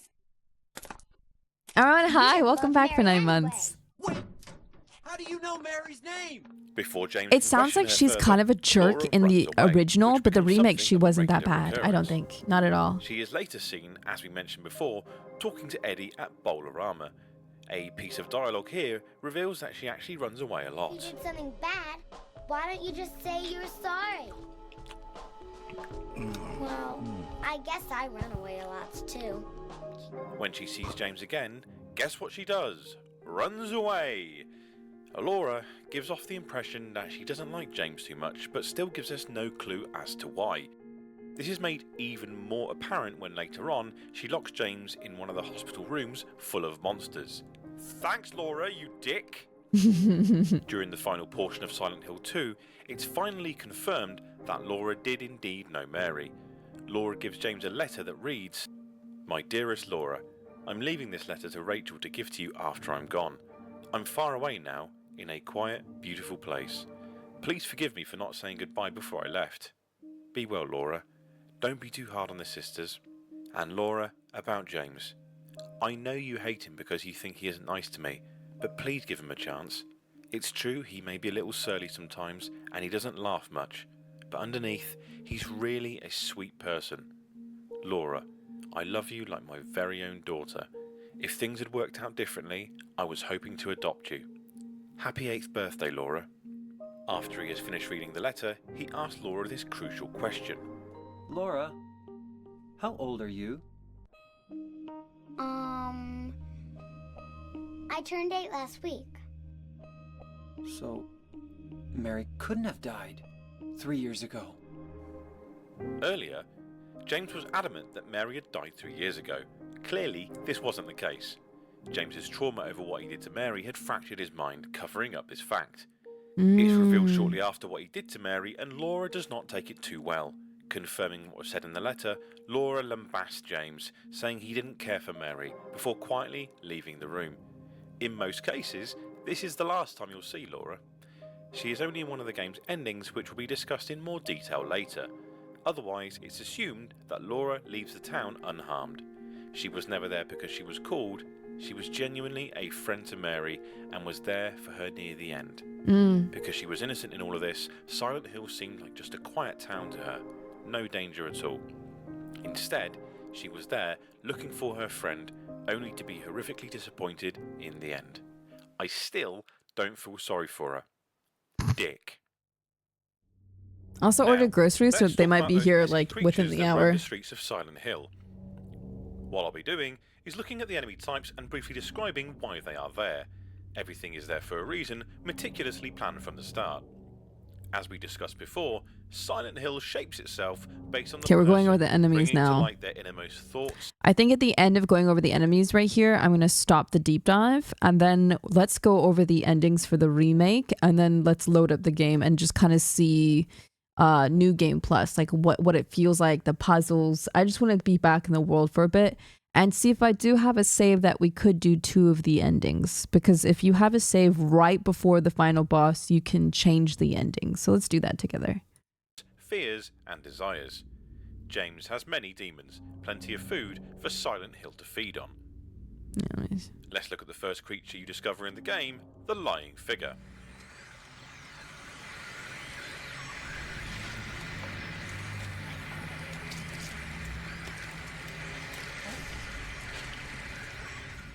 These creatures appear to be encased in a straitjacket made of flesh.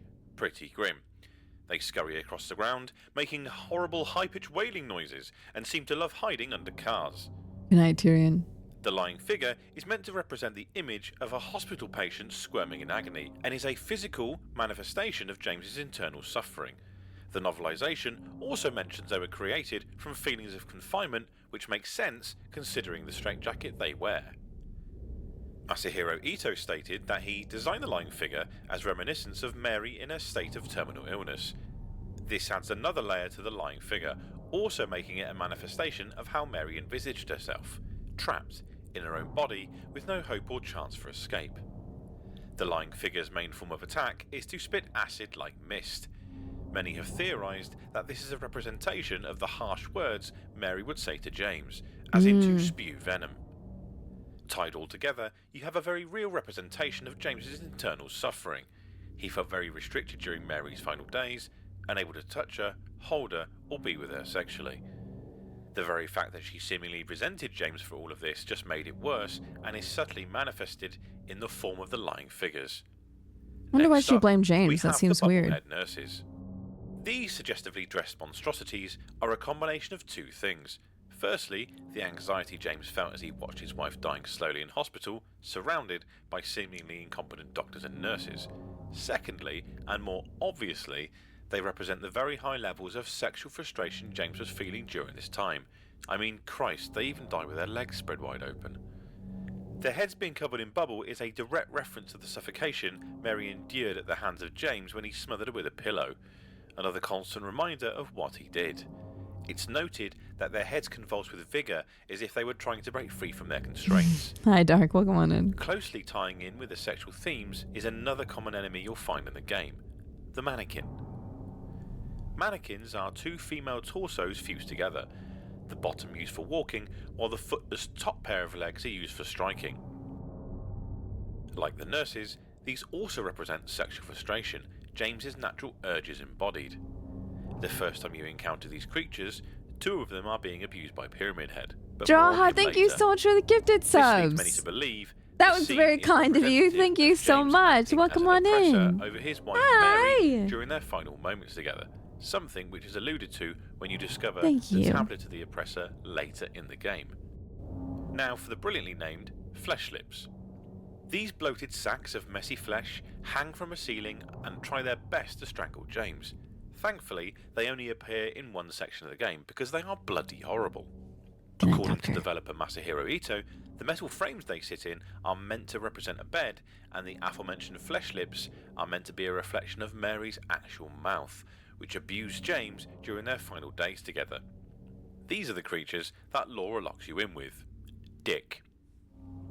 The Mandarin, not to be confused with Iron Man's mortal enemy, is another monster that gets little airtime during Silent Hill 2. They do, however, represent a large portion of how James is feeling. It was Mandarin. According to the Book of Lost Memories, they symbolise the feeling of overwhelming, incomprehensible anguish and helplessness. This is the reason they are not allowed to stand above ground. The novelisation also mentions they originated from a desire to escape. As discussed before, James felt trapped, isolated and alone, unable to help or be with Mary. In the end, this would cause him to take some drastic action, an action so terrible it would break him, sending him into a spiral of guilt, pain and suffering. All right, what did we think so far? Or not even so far. What do we think now that we've dived a little bit deeper into Silent Hill 2 as a whole. I wasn't following. That's okay. Hi, welcome on in. Hello. Let me do this Silent Hill 3 trailer. So for tomorrow, I've decided that we are going to do this. Happy birthday to you. Happy birthday to you. Happy birthday, dear.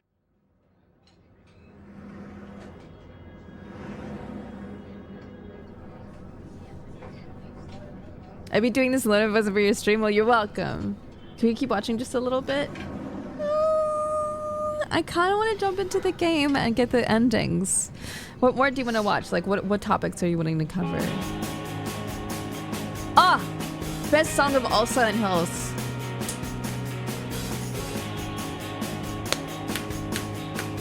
Yeah, James killed his wife with a pillow.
You passed out because of comfy's good. I'm glad. Come to witness the beginning. The rebirth of paradise, despoiled by mankind. What are you talking about? Hi, Barracuda. Nice to see you again. Tier 3 for 27. Mwah! Remember Welcome home me, from work. and your true self as well.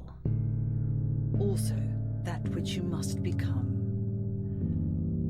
The one who will lead us to paradise with blood-stained hands. But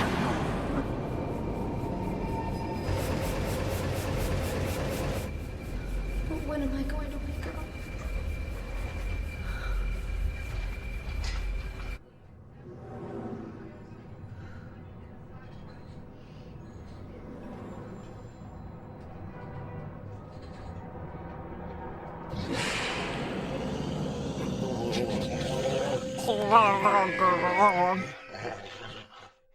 I still feel like I'm dreaming.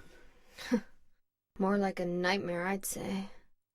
That's gonna be tomorrow! I should have, I know it's gonna be next week and I should have given some time, but hey, we didn't do that for Silent Hill 2.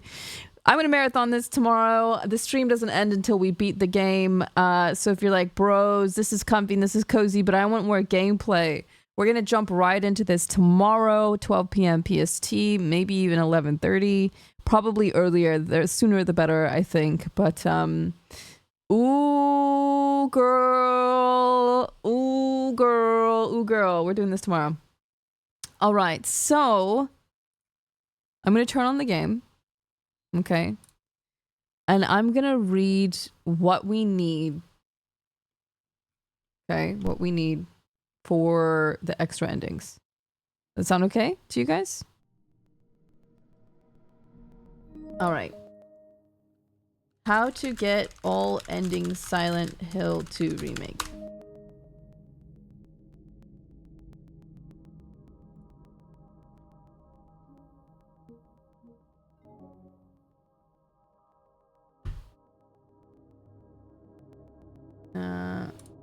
No, I don't want cookies. Endings guide. I need the specific guide I saw the other day that was like, here's how you can do it without starting the game over a million times. And I don't know where that is.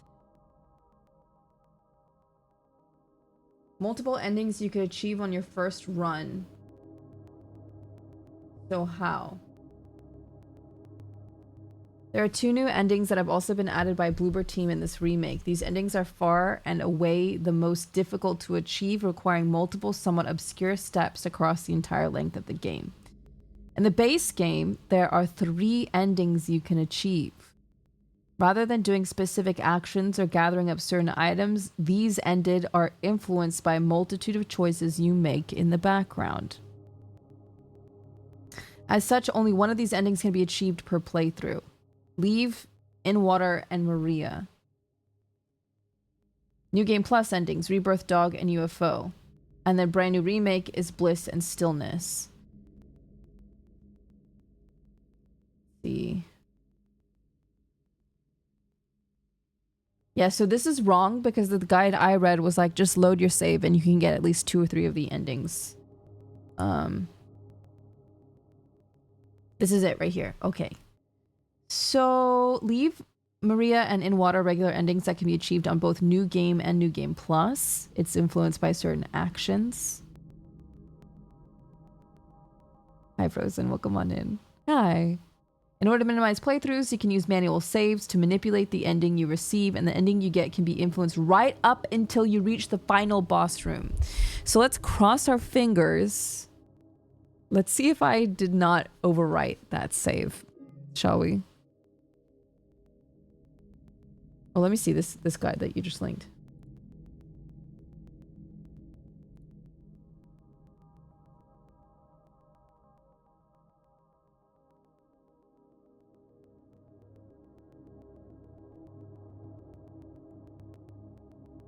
No, I'm gonna stick with the one I have. Okay, so let's see.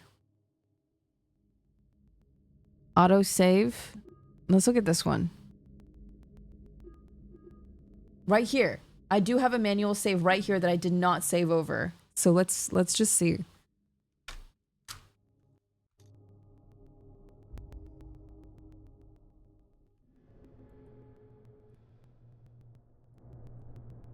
Okay, so yes, that means we can find a different ending in like right now. I know part of it's running through a monologue hall. Yeah, so you don't listen to it. So let's see. Let me look at this guide right here, and I will link you the guide that I'm looking at right now. Unfortunately, the endings aren't consistent. Oh, where is it? So even if you follow the steps of a particular ending, you might not get it. That's super weird. It's super weird. Rebirth, Dog, and UFO are New Game Plus endings and can only be achieved in New Game Plus, so we do have to run those through. And requiring finding new items only available in New Game Plus. The 2 new remake endings, Bliss and Stillness, work similarly to the other New Game Plus endings, require getting keys, codes, and safes. And then for the Stillness ending, it requires the In Water ending before you can get it. In order to minimize playthroughs, you can use manual saves to manipulate the ending you receive, and the ending you can get can be influenced up until you reach the final boss, as your completed endings are saved on an overall profile save file, and not to any specific manual save. You can complete an ending, reload, and save and get another ending. So we got Leave, is that right?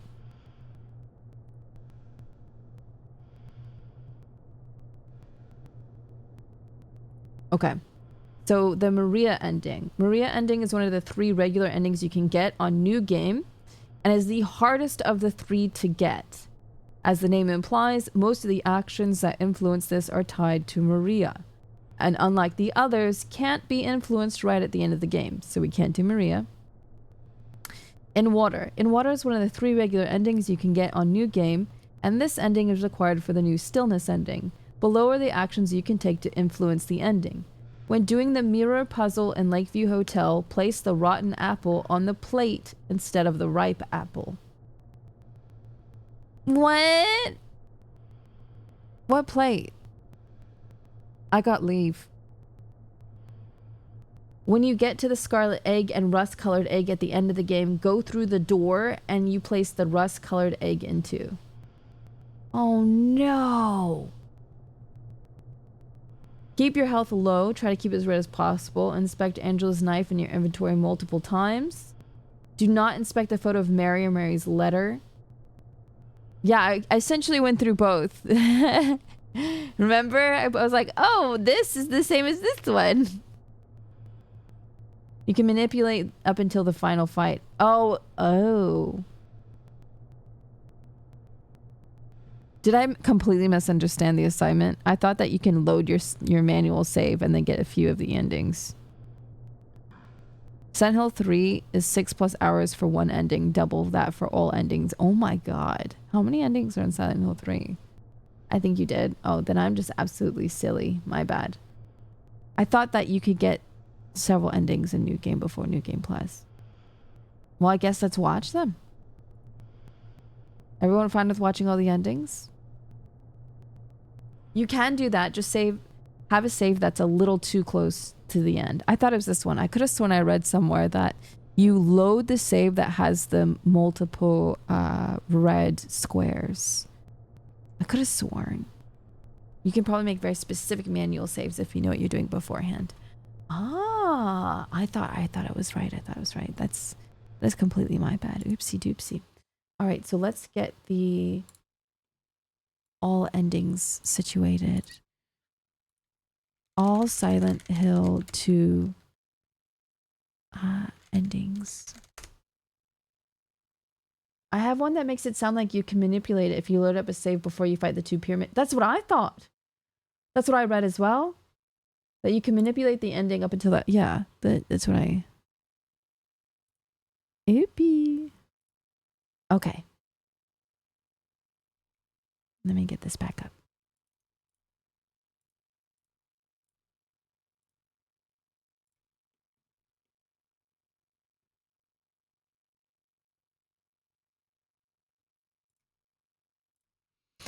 Okay, so this is In Water, Maria, Bliss, Stillness, Rebirth, Dog, UFO, and Leave. So Leave is the ending that... Wow, this is a really long ending. Oh, but this is with the boss fight. Okay. But then I'm pretty sure each ending requires a random innocuous thing to be done earlier in the playthrough. That's what it sounds like, hey.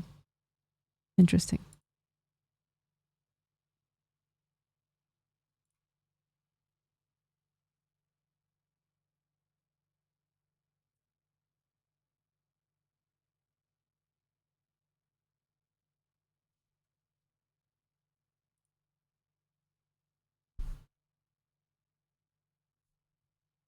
Oh my god. An ad is about to start in 1 minute. Oh, you can't hear. Oh, thank god. Thank you for saying that. My bad. I'm gonna wait for ad watchers real quick.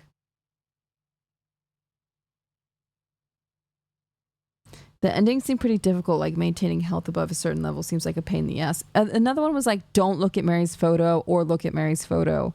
I don't ever remember looking at Mary's photo.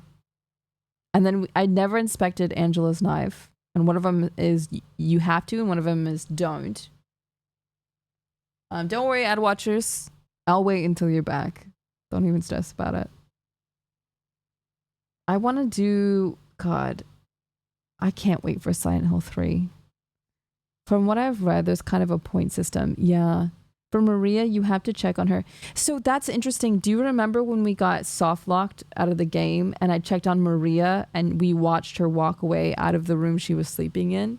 I feel like that counts. But the thing is, I feel like we could have gotten a Maria ending because I checked on Maria a lot.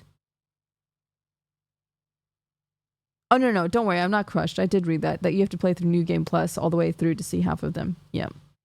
It sucks because I would love to play New Game Plus, especially on a harder difficulty and harder puzzles. And I want to see what all the new items that you have to collect are. Like, I'm so hyper addicted to 2. Yeah, you watch her walk away in one of the scenes when you go check on her.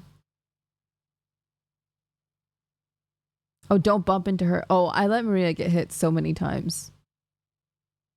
Are there ads? Because Twitch said in 50 seconds ads will play and then ads didn't play. What's going on? There it is. There it is. Thank you, you piece of shit. Fun fact about a bunch of these endings, Mary's body is actually in the trunk. Like, you can glitch into the car model and see it in... Oh my god. Mary in trunk glitch.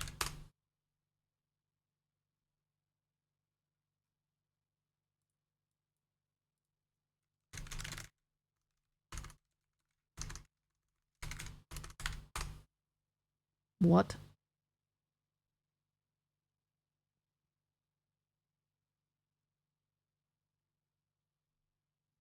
Oh, it looks like it's a glitch in the old OG. Interesting. And there are these 1, 2, 3, 4, 5, 6, 7, 8. So there's 8. Okay, fantastic. We got 20 seconds and then we can watch all the endings. And then I'm going to wrap up because I'm waiting my groceries and I'm going to clean up and get prepared. I'm going to fully meal prep for tomorrow. And then I want to be sure that everything for ZBrush is working on Friday so that we have a really, really relaxing, fun sculpting time on Friday. And I need to figure out what I'm going to do about the cherry pie situation. I don't know where to get cherries, so I might have to also get a whole bunch of new, like, I might just make an apple pie or something, like an apple blueberry or something. That sounds delicious for Saturday. So I got a few things that I got to do, but this was definitely fun. What was the other game you played recently? Had like 20 different endings. Oh god, Zoocosis? We don't talk about that here. How did you get ZBrush? I paid for it. Okay, let's go.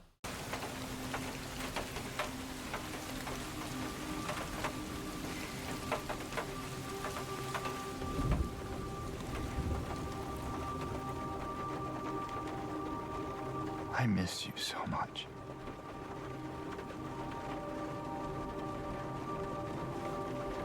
I tried. I really did, but I can't.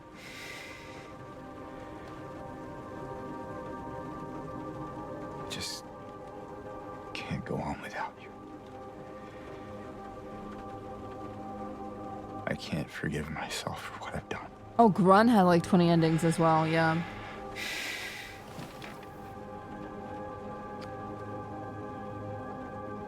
I know this isn't what you would want. But I guess it doesn't matter anymore.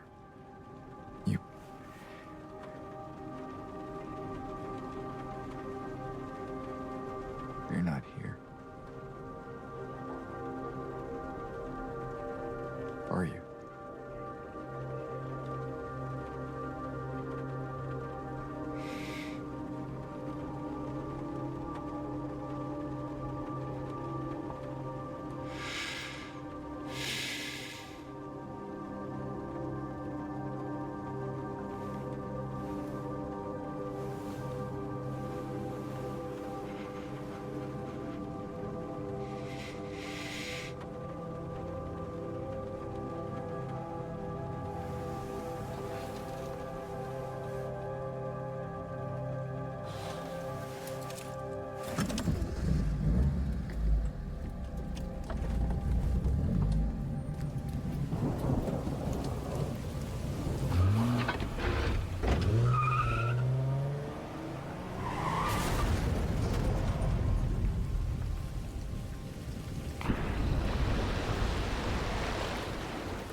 In my restless dreams, I see that town.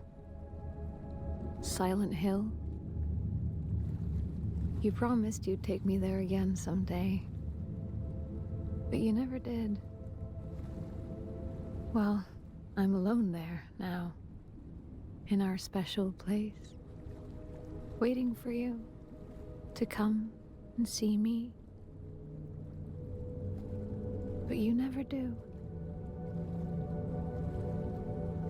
So, I wait, wrapped in my cocoon of pain and loneliness.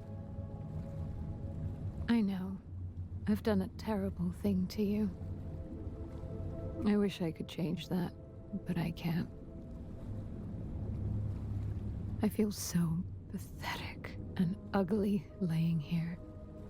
Every day I stare up at the cracks in the ceiling, and all I can think about is how unfair it is.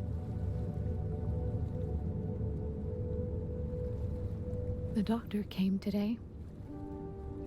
Told me I could go home for a short stay. It's not that I'm getting better.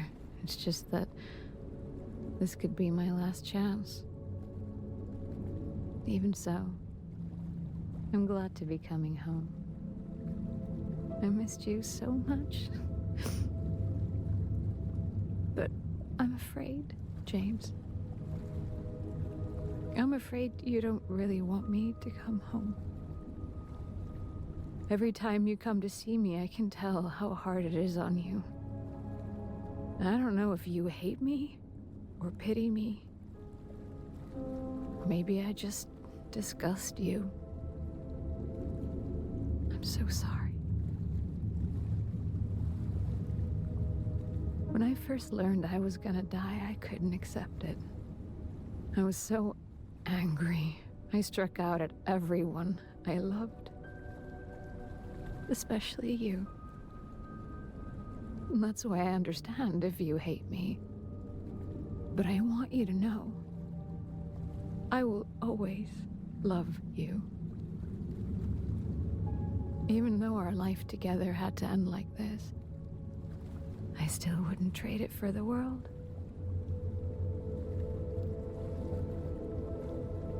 Well, this letter has gone on too long, so I'll say goodbye. I told the nurse to give this to you after I'm gone. Which means that as you're reading this, I'm already dead. But that's okay. I'm not afraid of it anymore. I just hope the pain will end soon. So that you remember me for who I was. And not what the disease made me. I want you to go on. I want you to live. For yourself. And for others. Like you did for me. James. You made me happy. Interesting. Okay, so I wonder, and this one is the Maria ending, there's Bliss and Stillness, which is the 2 remake endings. If she just repeats what we just heard, I might skip it, but... Also, Jack, welcome back! Nice to see you! James. Hi! I've been waiting. It's been so I got long. leave. Didn't you want to see me? Leave is over here. Yes, more than anything. You're all I ever wanted.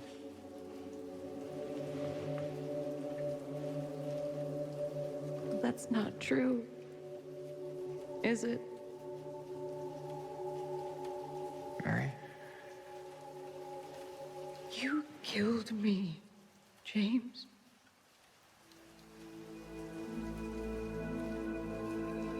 Oh. Yes. I did. I couldn't bear to see you suffer. Don't make excuses. I know how you saw me, how you felt. You really hated me. Didn't you? It's true, I may have had some of those feelings. It was a long 3 years. I was... Good night, Zoya. So tired. I guess I understand.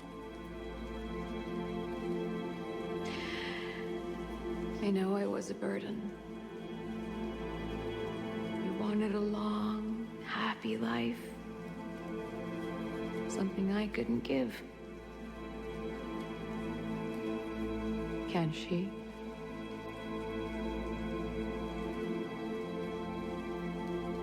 Mary, please, if I could. No, James.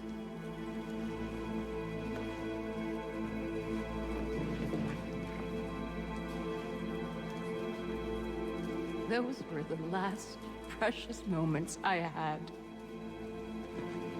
How could I ever forgive you? Did he cheat on her?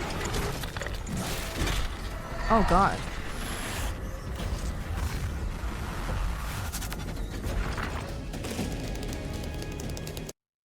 Interesting. Okay, let's get to the ending. I didn't know that he cheated on her. I had no idea.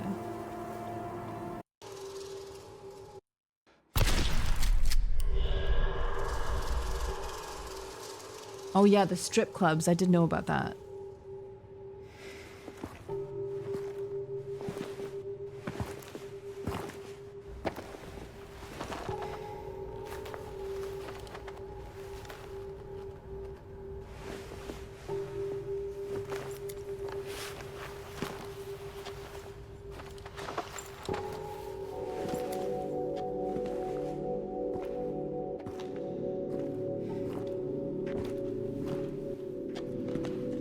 I think, correct me if I'm wrong, but I think Maria represents him cheating. Also the strip club and like the sexualization of all the creatures.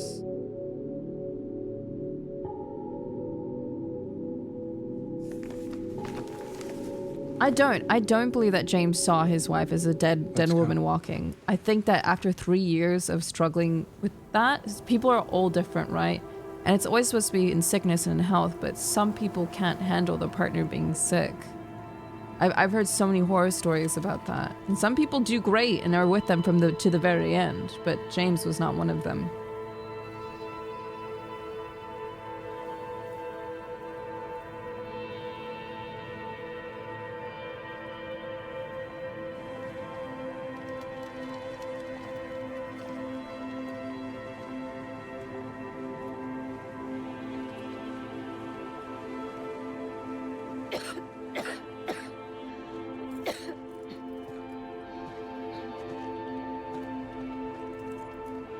Better do something about that cough.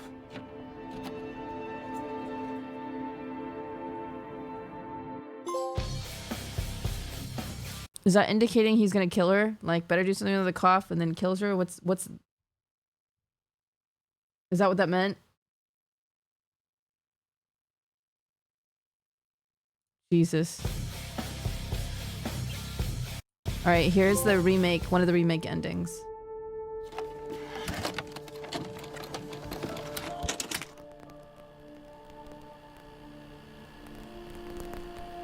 Oh, I hate the crackling. Ugh. Is that hurting anyone else's ears? I hate that. Ew. Is it supposed to crackle like that?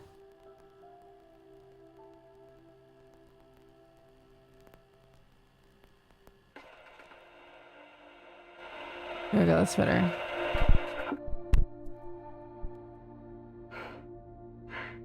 Are you taping again? Come on.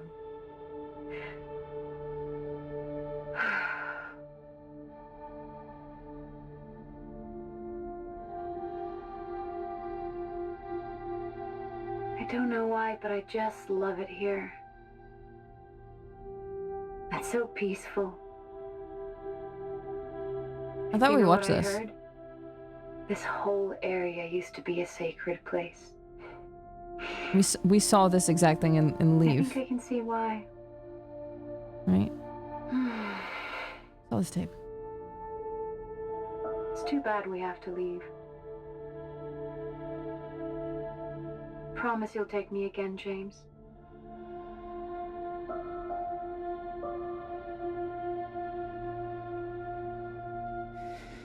I promise.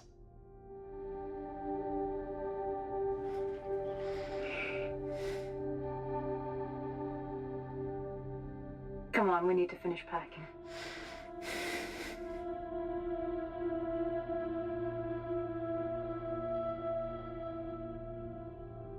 James, honey, did something happen? Oh, no, it's fine. Did he kill her in Silent Hill? Question. Everything's fine.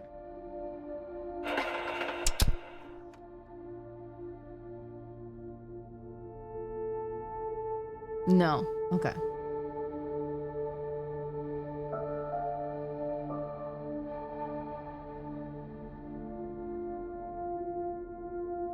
Kill her at home. Okay.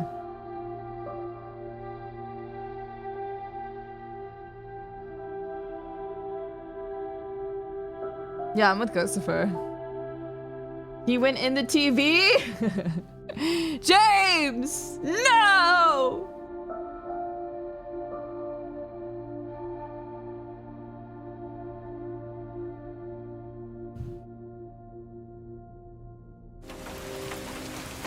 What's up, Milky? Alright, this is the second remake scene. Ending. Stillness. I tried. I think. I really did, but I can't go on without you. I can't forgive myself for what I've done. I know.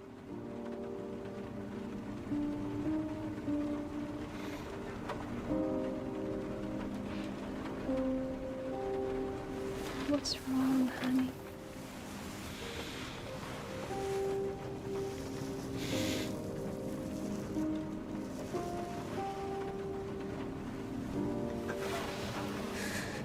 I miss you so much.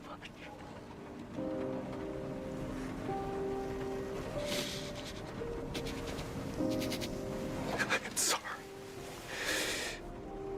I am so sorry.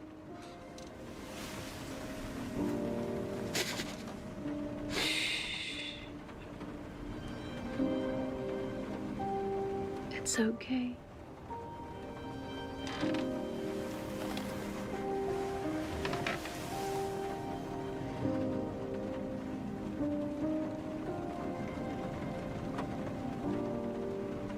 Will you wait for me?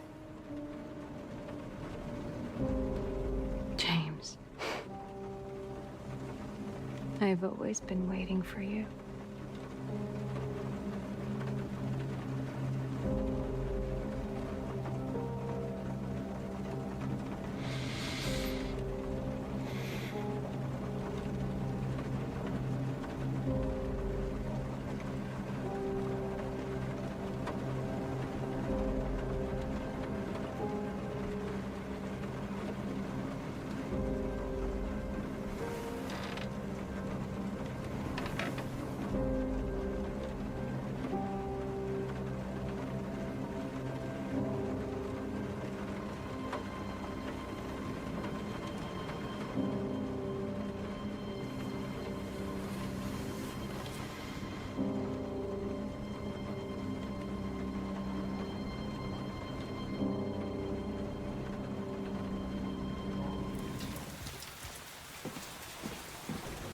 So that was the stillness ending. Then we have rebirth.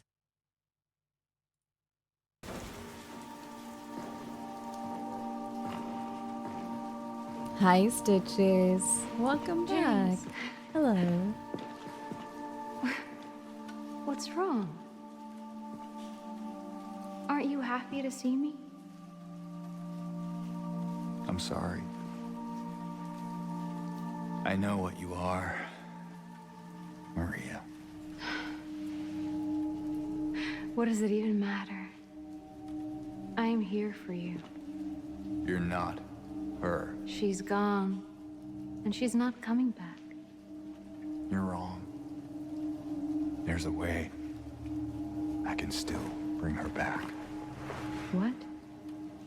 No, that's not true. But before I do, I need to kill that part of me that still clings to you. Who the hell do you think you are? You don't get a say in this. Not anymore. Like it or not, I am here now. And I won't let it end like this.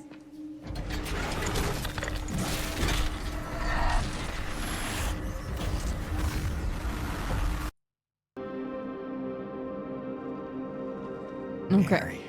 So it looks like he just goes, the same monologue repeats, but he looks so peaceful. Hmm.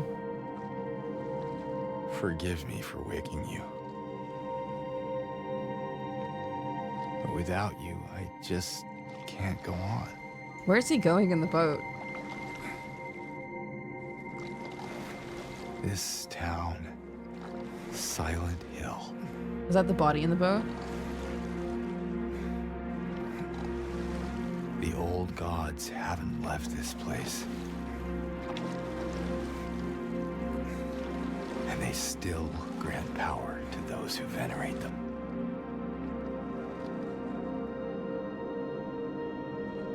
There's an Power island to in the lake where they defy used to do dark even rituals. death. Interesting.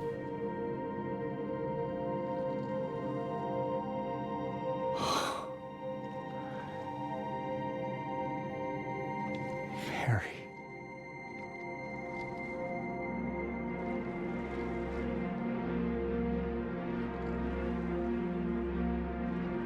Okay.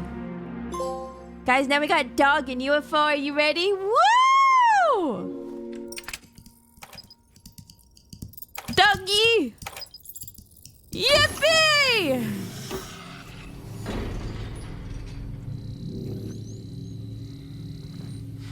Dog? It was you all along?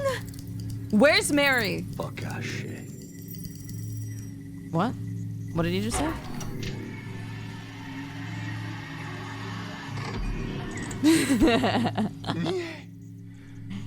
To nie może być prawda.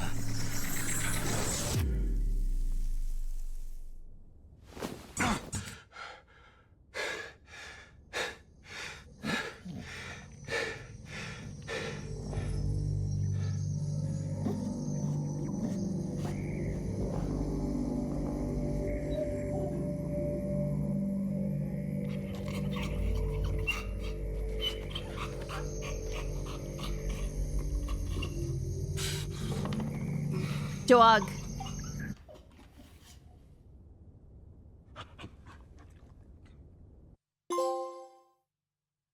That's awesome. All right. All right, so this is the UFO ending.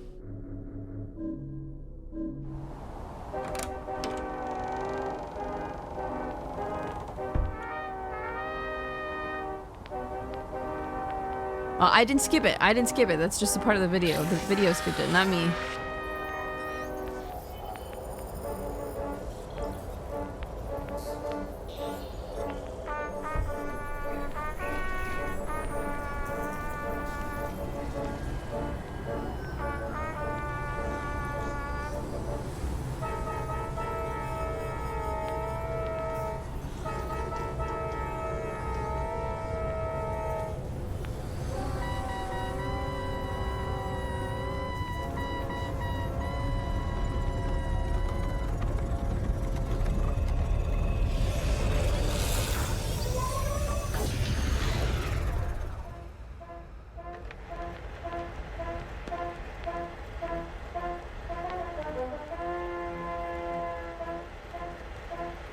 What?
Oh.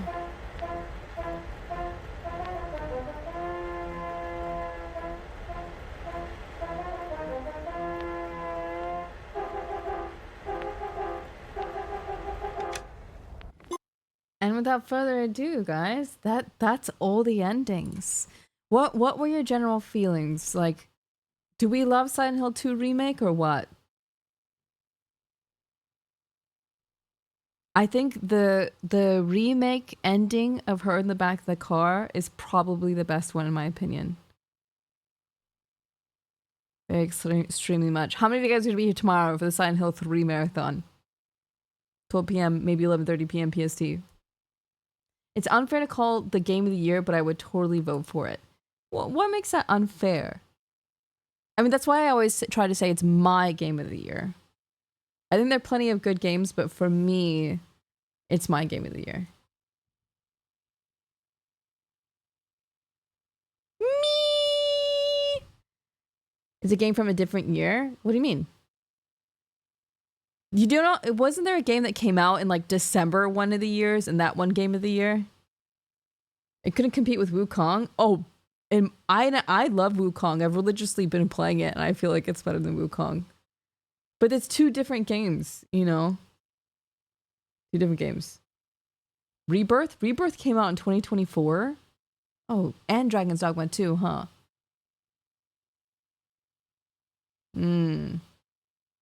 It's been a long year for games, hasn't it, guys? It's not a remake of the OG, therefore it's not new per se.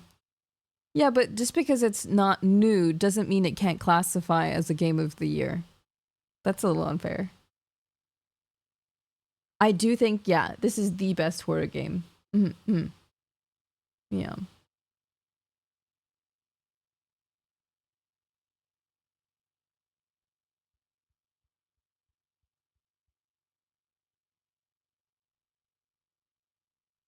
The Metaphor game that comes out in like 2 days will be another game of the year contender. Wait, what's Metaphor? Everyone hold. Metaphor trailer. What's Metaphor? Oh my god, I'm so silly. I already pre-ordered this. I'm so dumb. I don't know, guys. I don't know if any Atlas game can be game of the year, but we'll see. I don't know. I don't know. Atlas is kind of like, I love all Atlas games and I've played every single one that's come out, but we'll see. If you have to put like, if you're doing game of the year comparisons for fantasy and RPGs, it's still going to be Final Fantasy VII Rebirth, period. Oh, thanks, Edie. I love Shin Megami Tensei. Like, it's my favorite. It's my favorite for a million years. And I'm really excited to play it. I'll probably play it offline and we'll talk all about it. But, yeah. All right, let's see who's on. I'm going to take care of my things and then let's do a long ass, I'm sure it's going to be like a 7-hour stream tomorrow. Who do I want to? Oh, Froggy's playing Silent Hill. One sec. Okay. I will update. I even posted a schedule on Twitter. Boo! Layna can't commit. She streams too much. She was supposed to take a day off and she streamed. Boo! So tomorrow is Silent Hill 3 marathon, then sculpting on Friday, IRL cooking horror stream on Saturday, and a collab with Vero and Co on Sunday. I love you guys. I couldn't stay away. I'm sorry. I really couldn't. I wanted to talk about Silent Hill and everything I felt about it, and I want to understand the world of Silent Hill 2 before we moved on to the next one.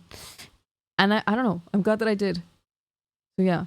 Also, Zone, I don't even know what question you are talking about. No one has to apologize for anything. You're totally fine.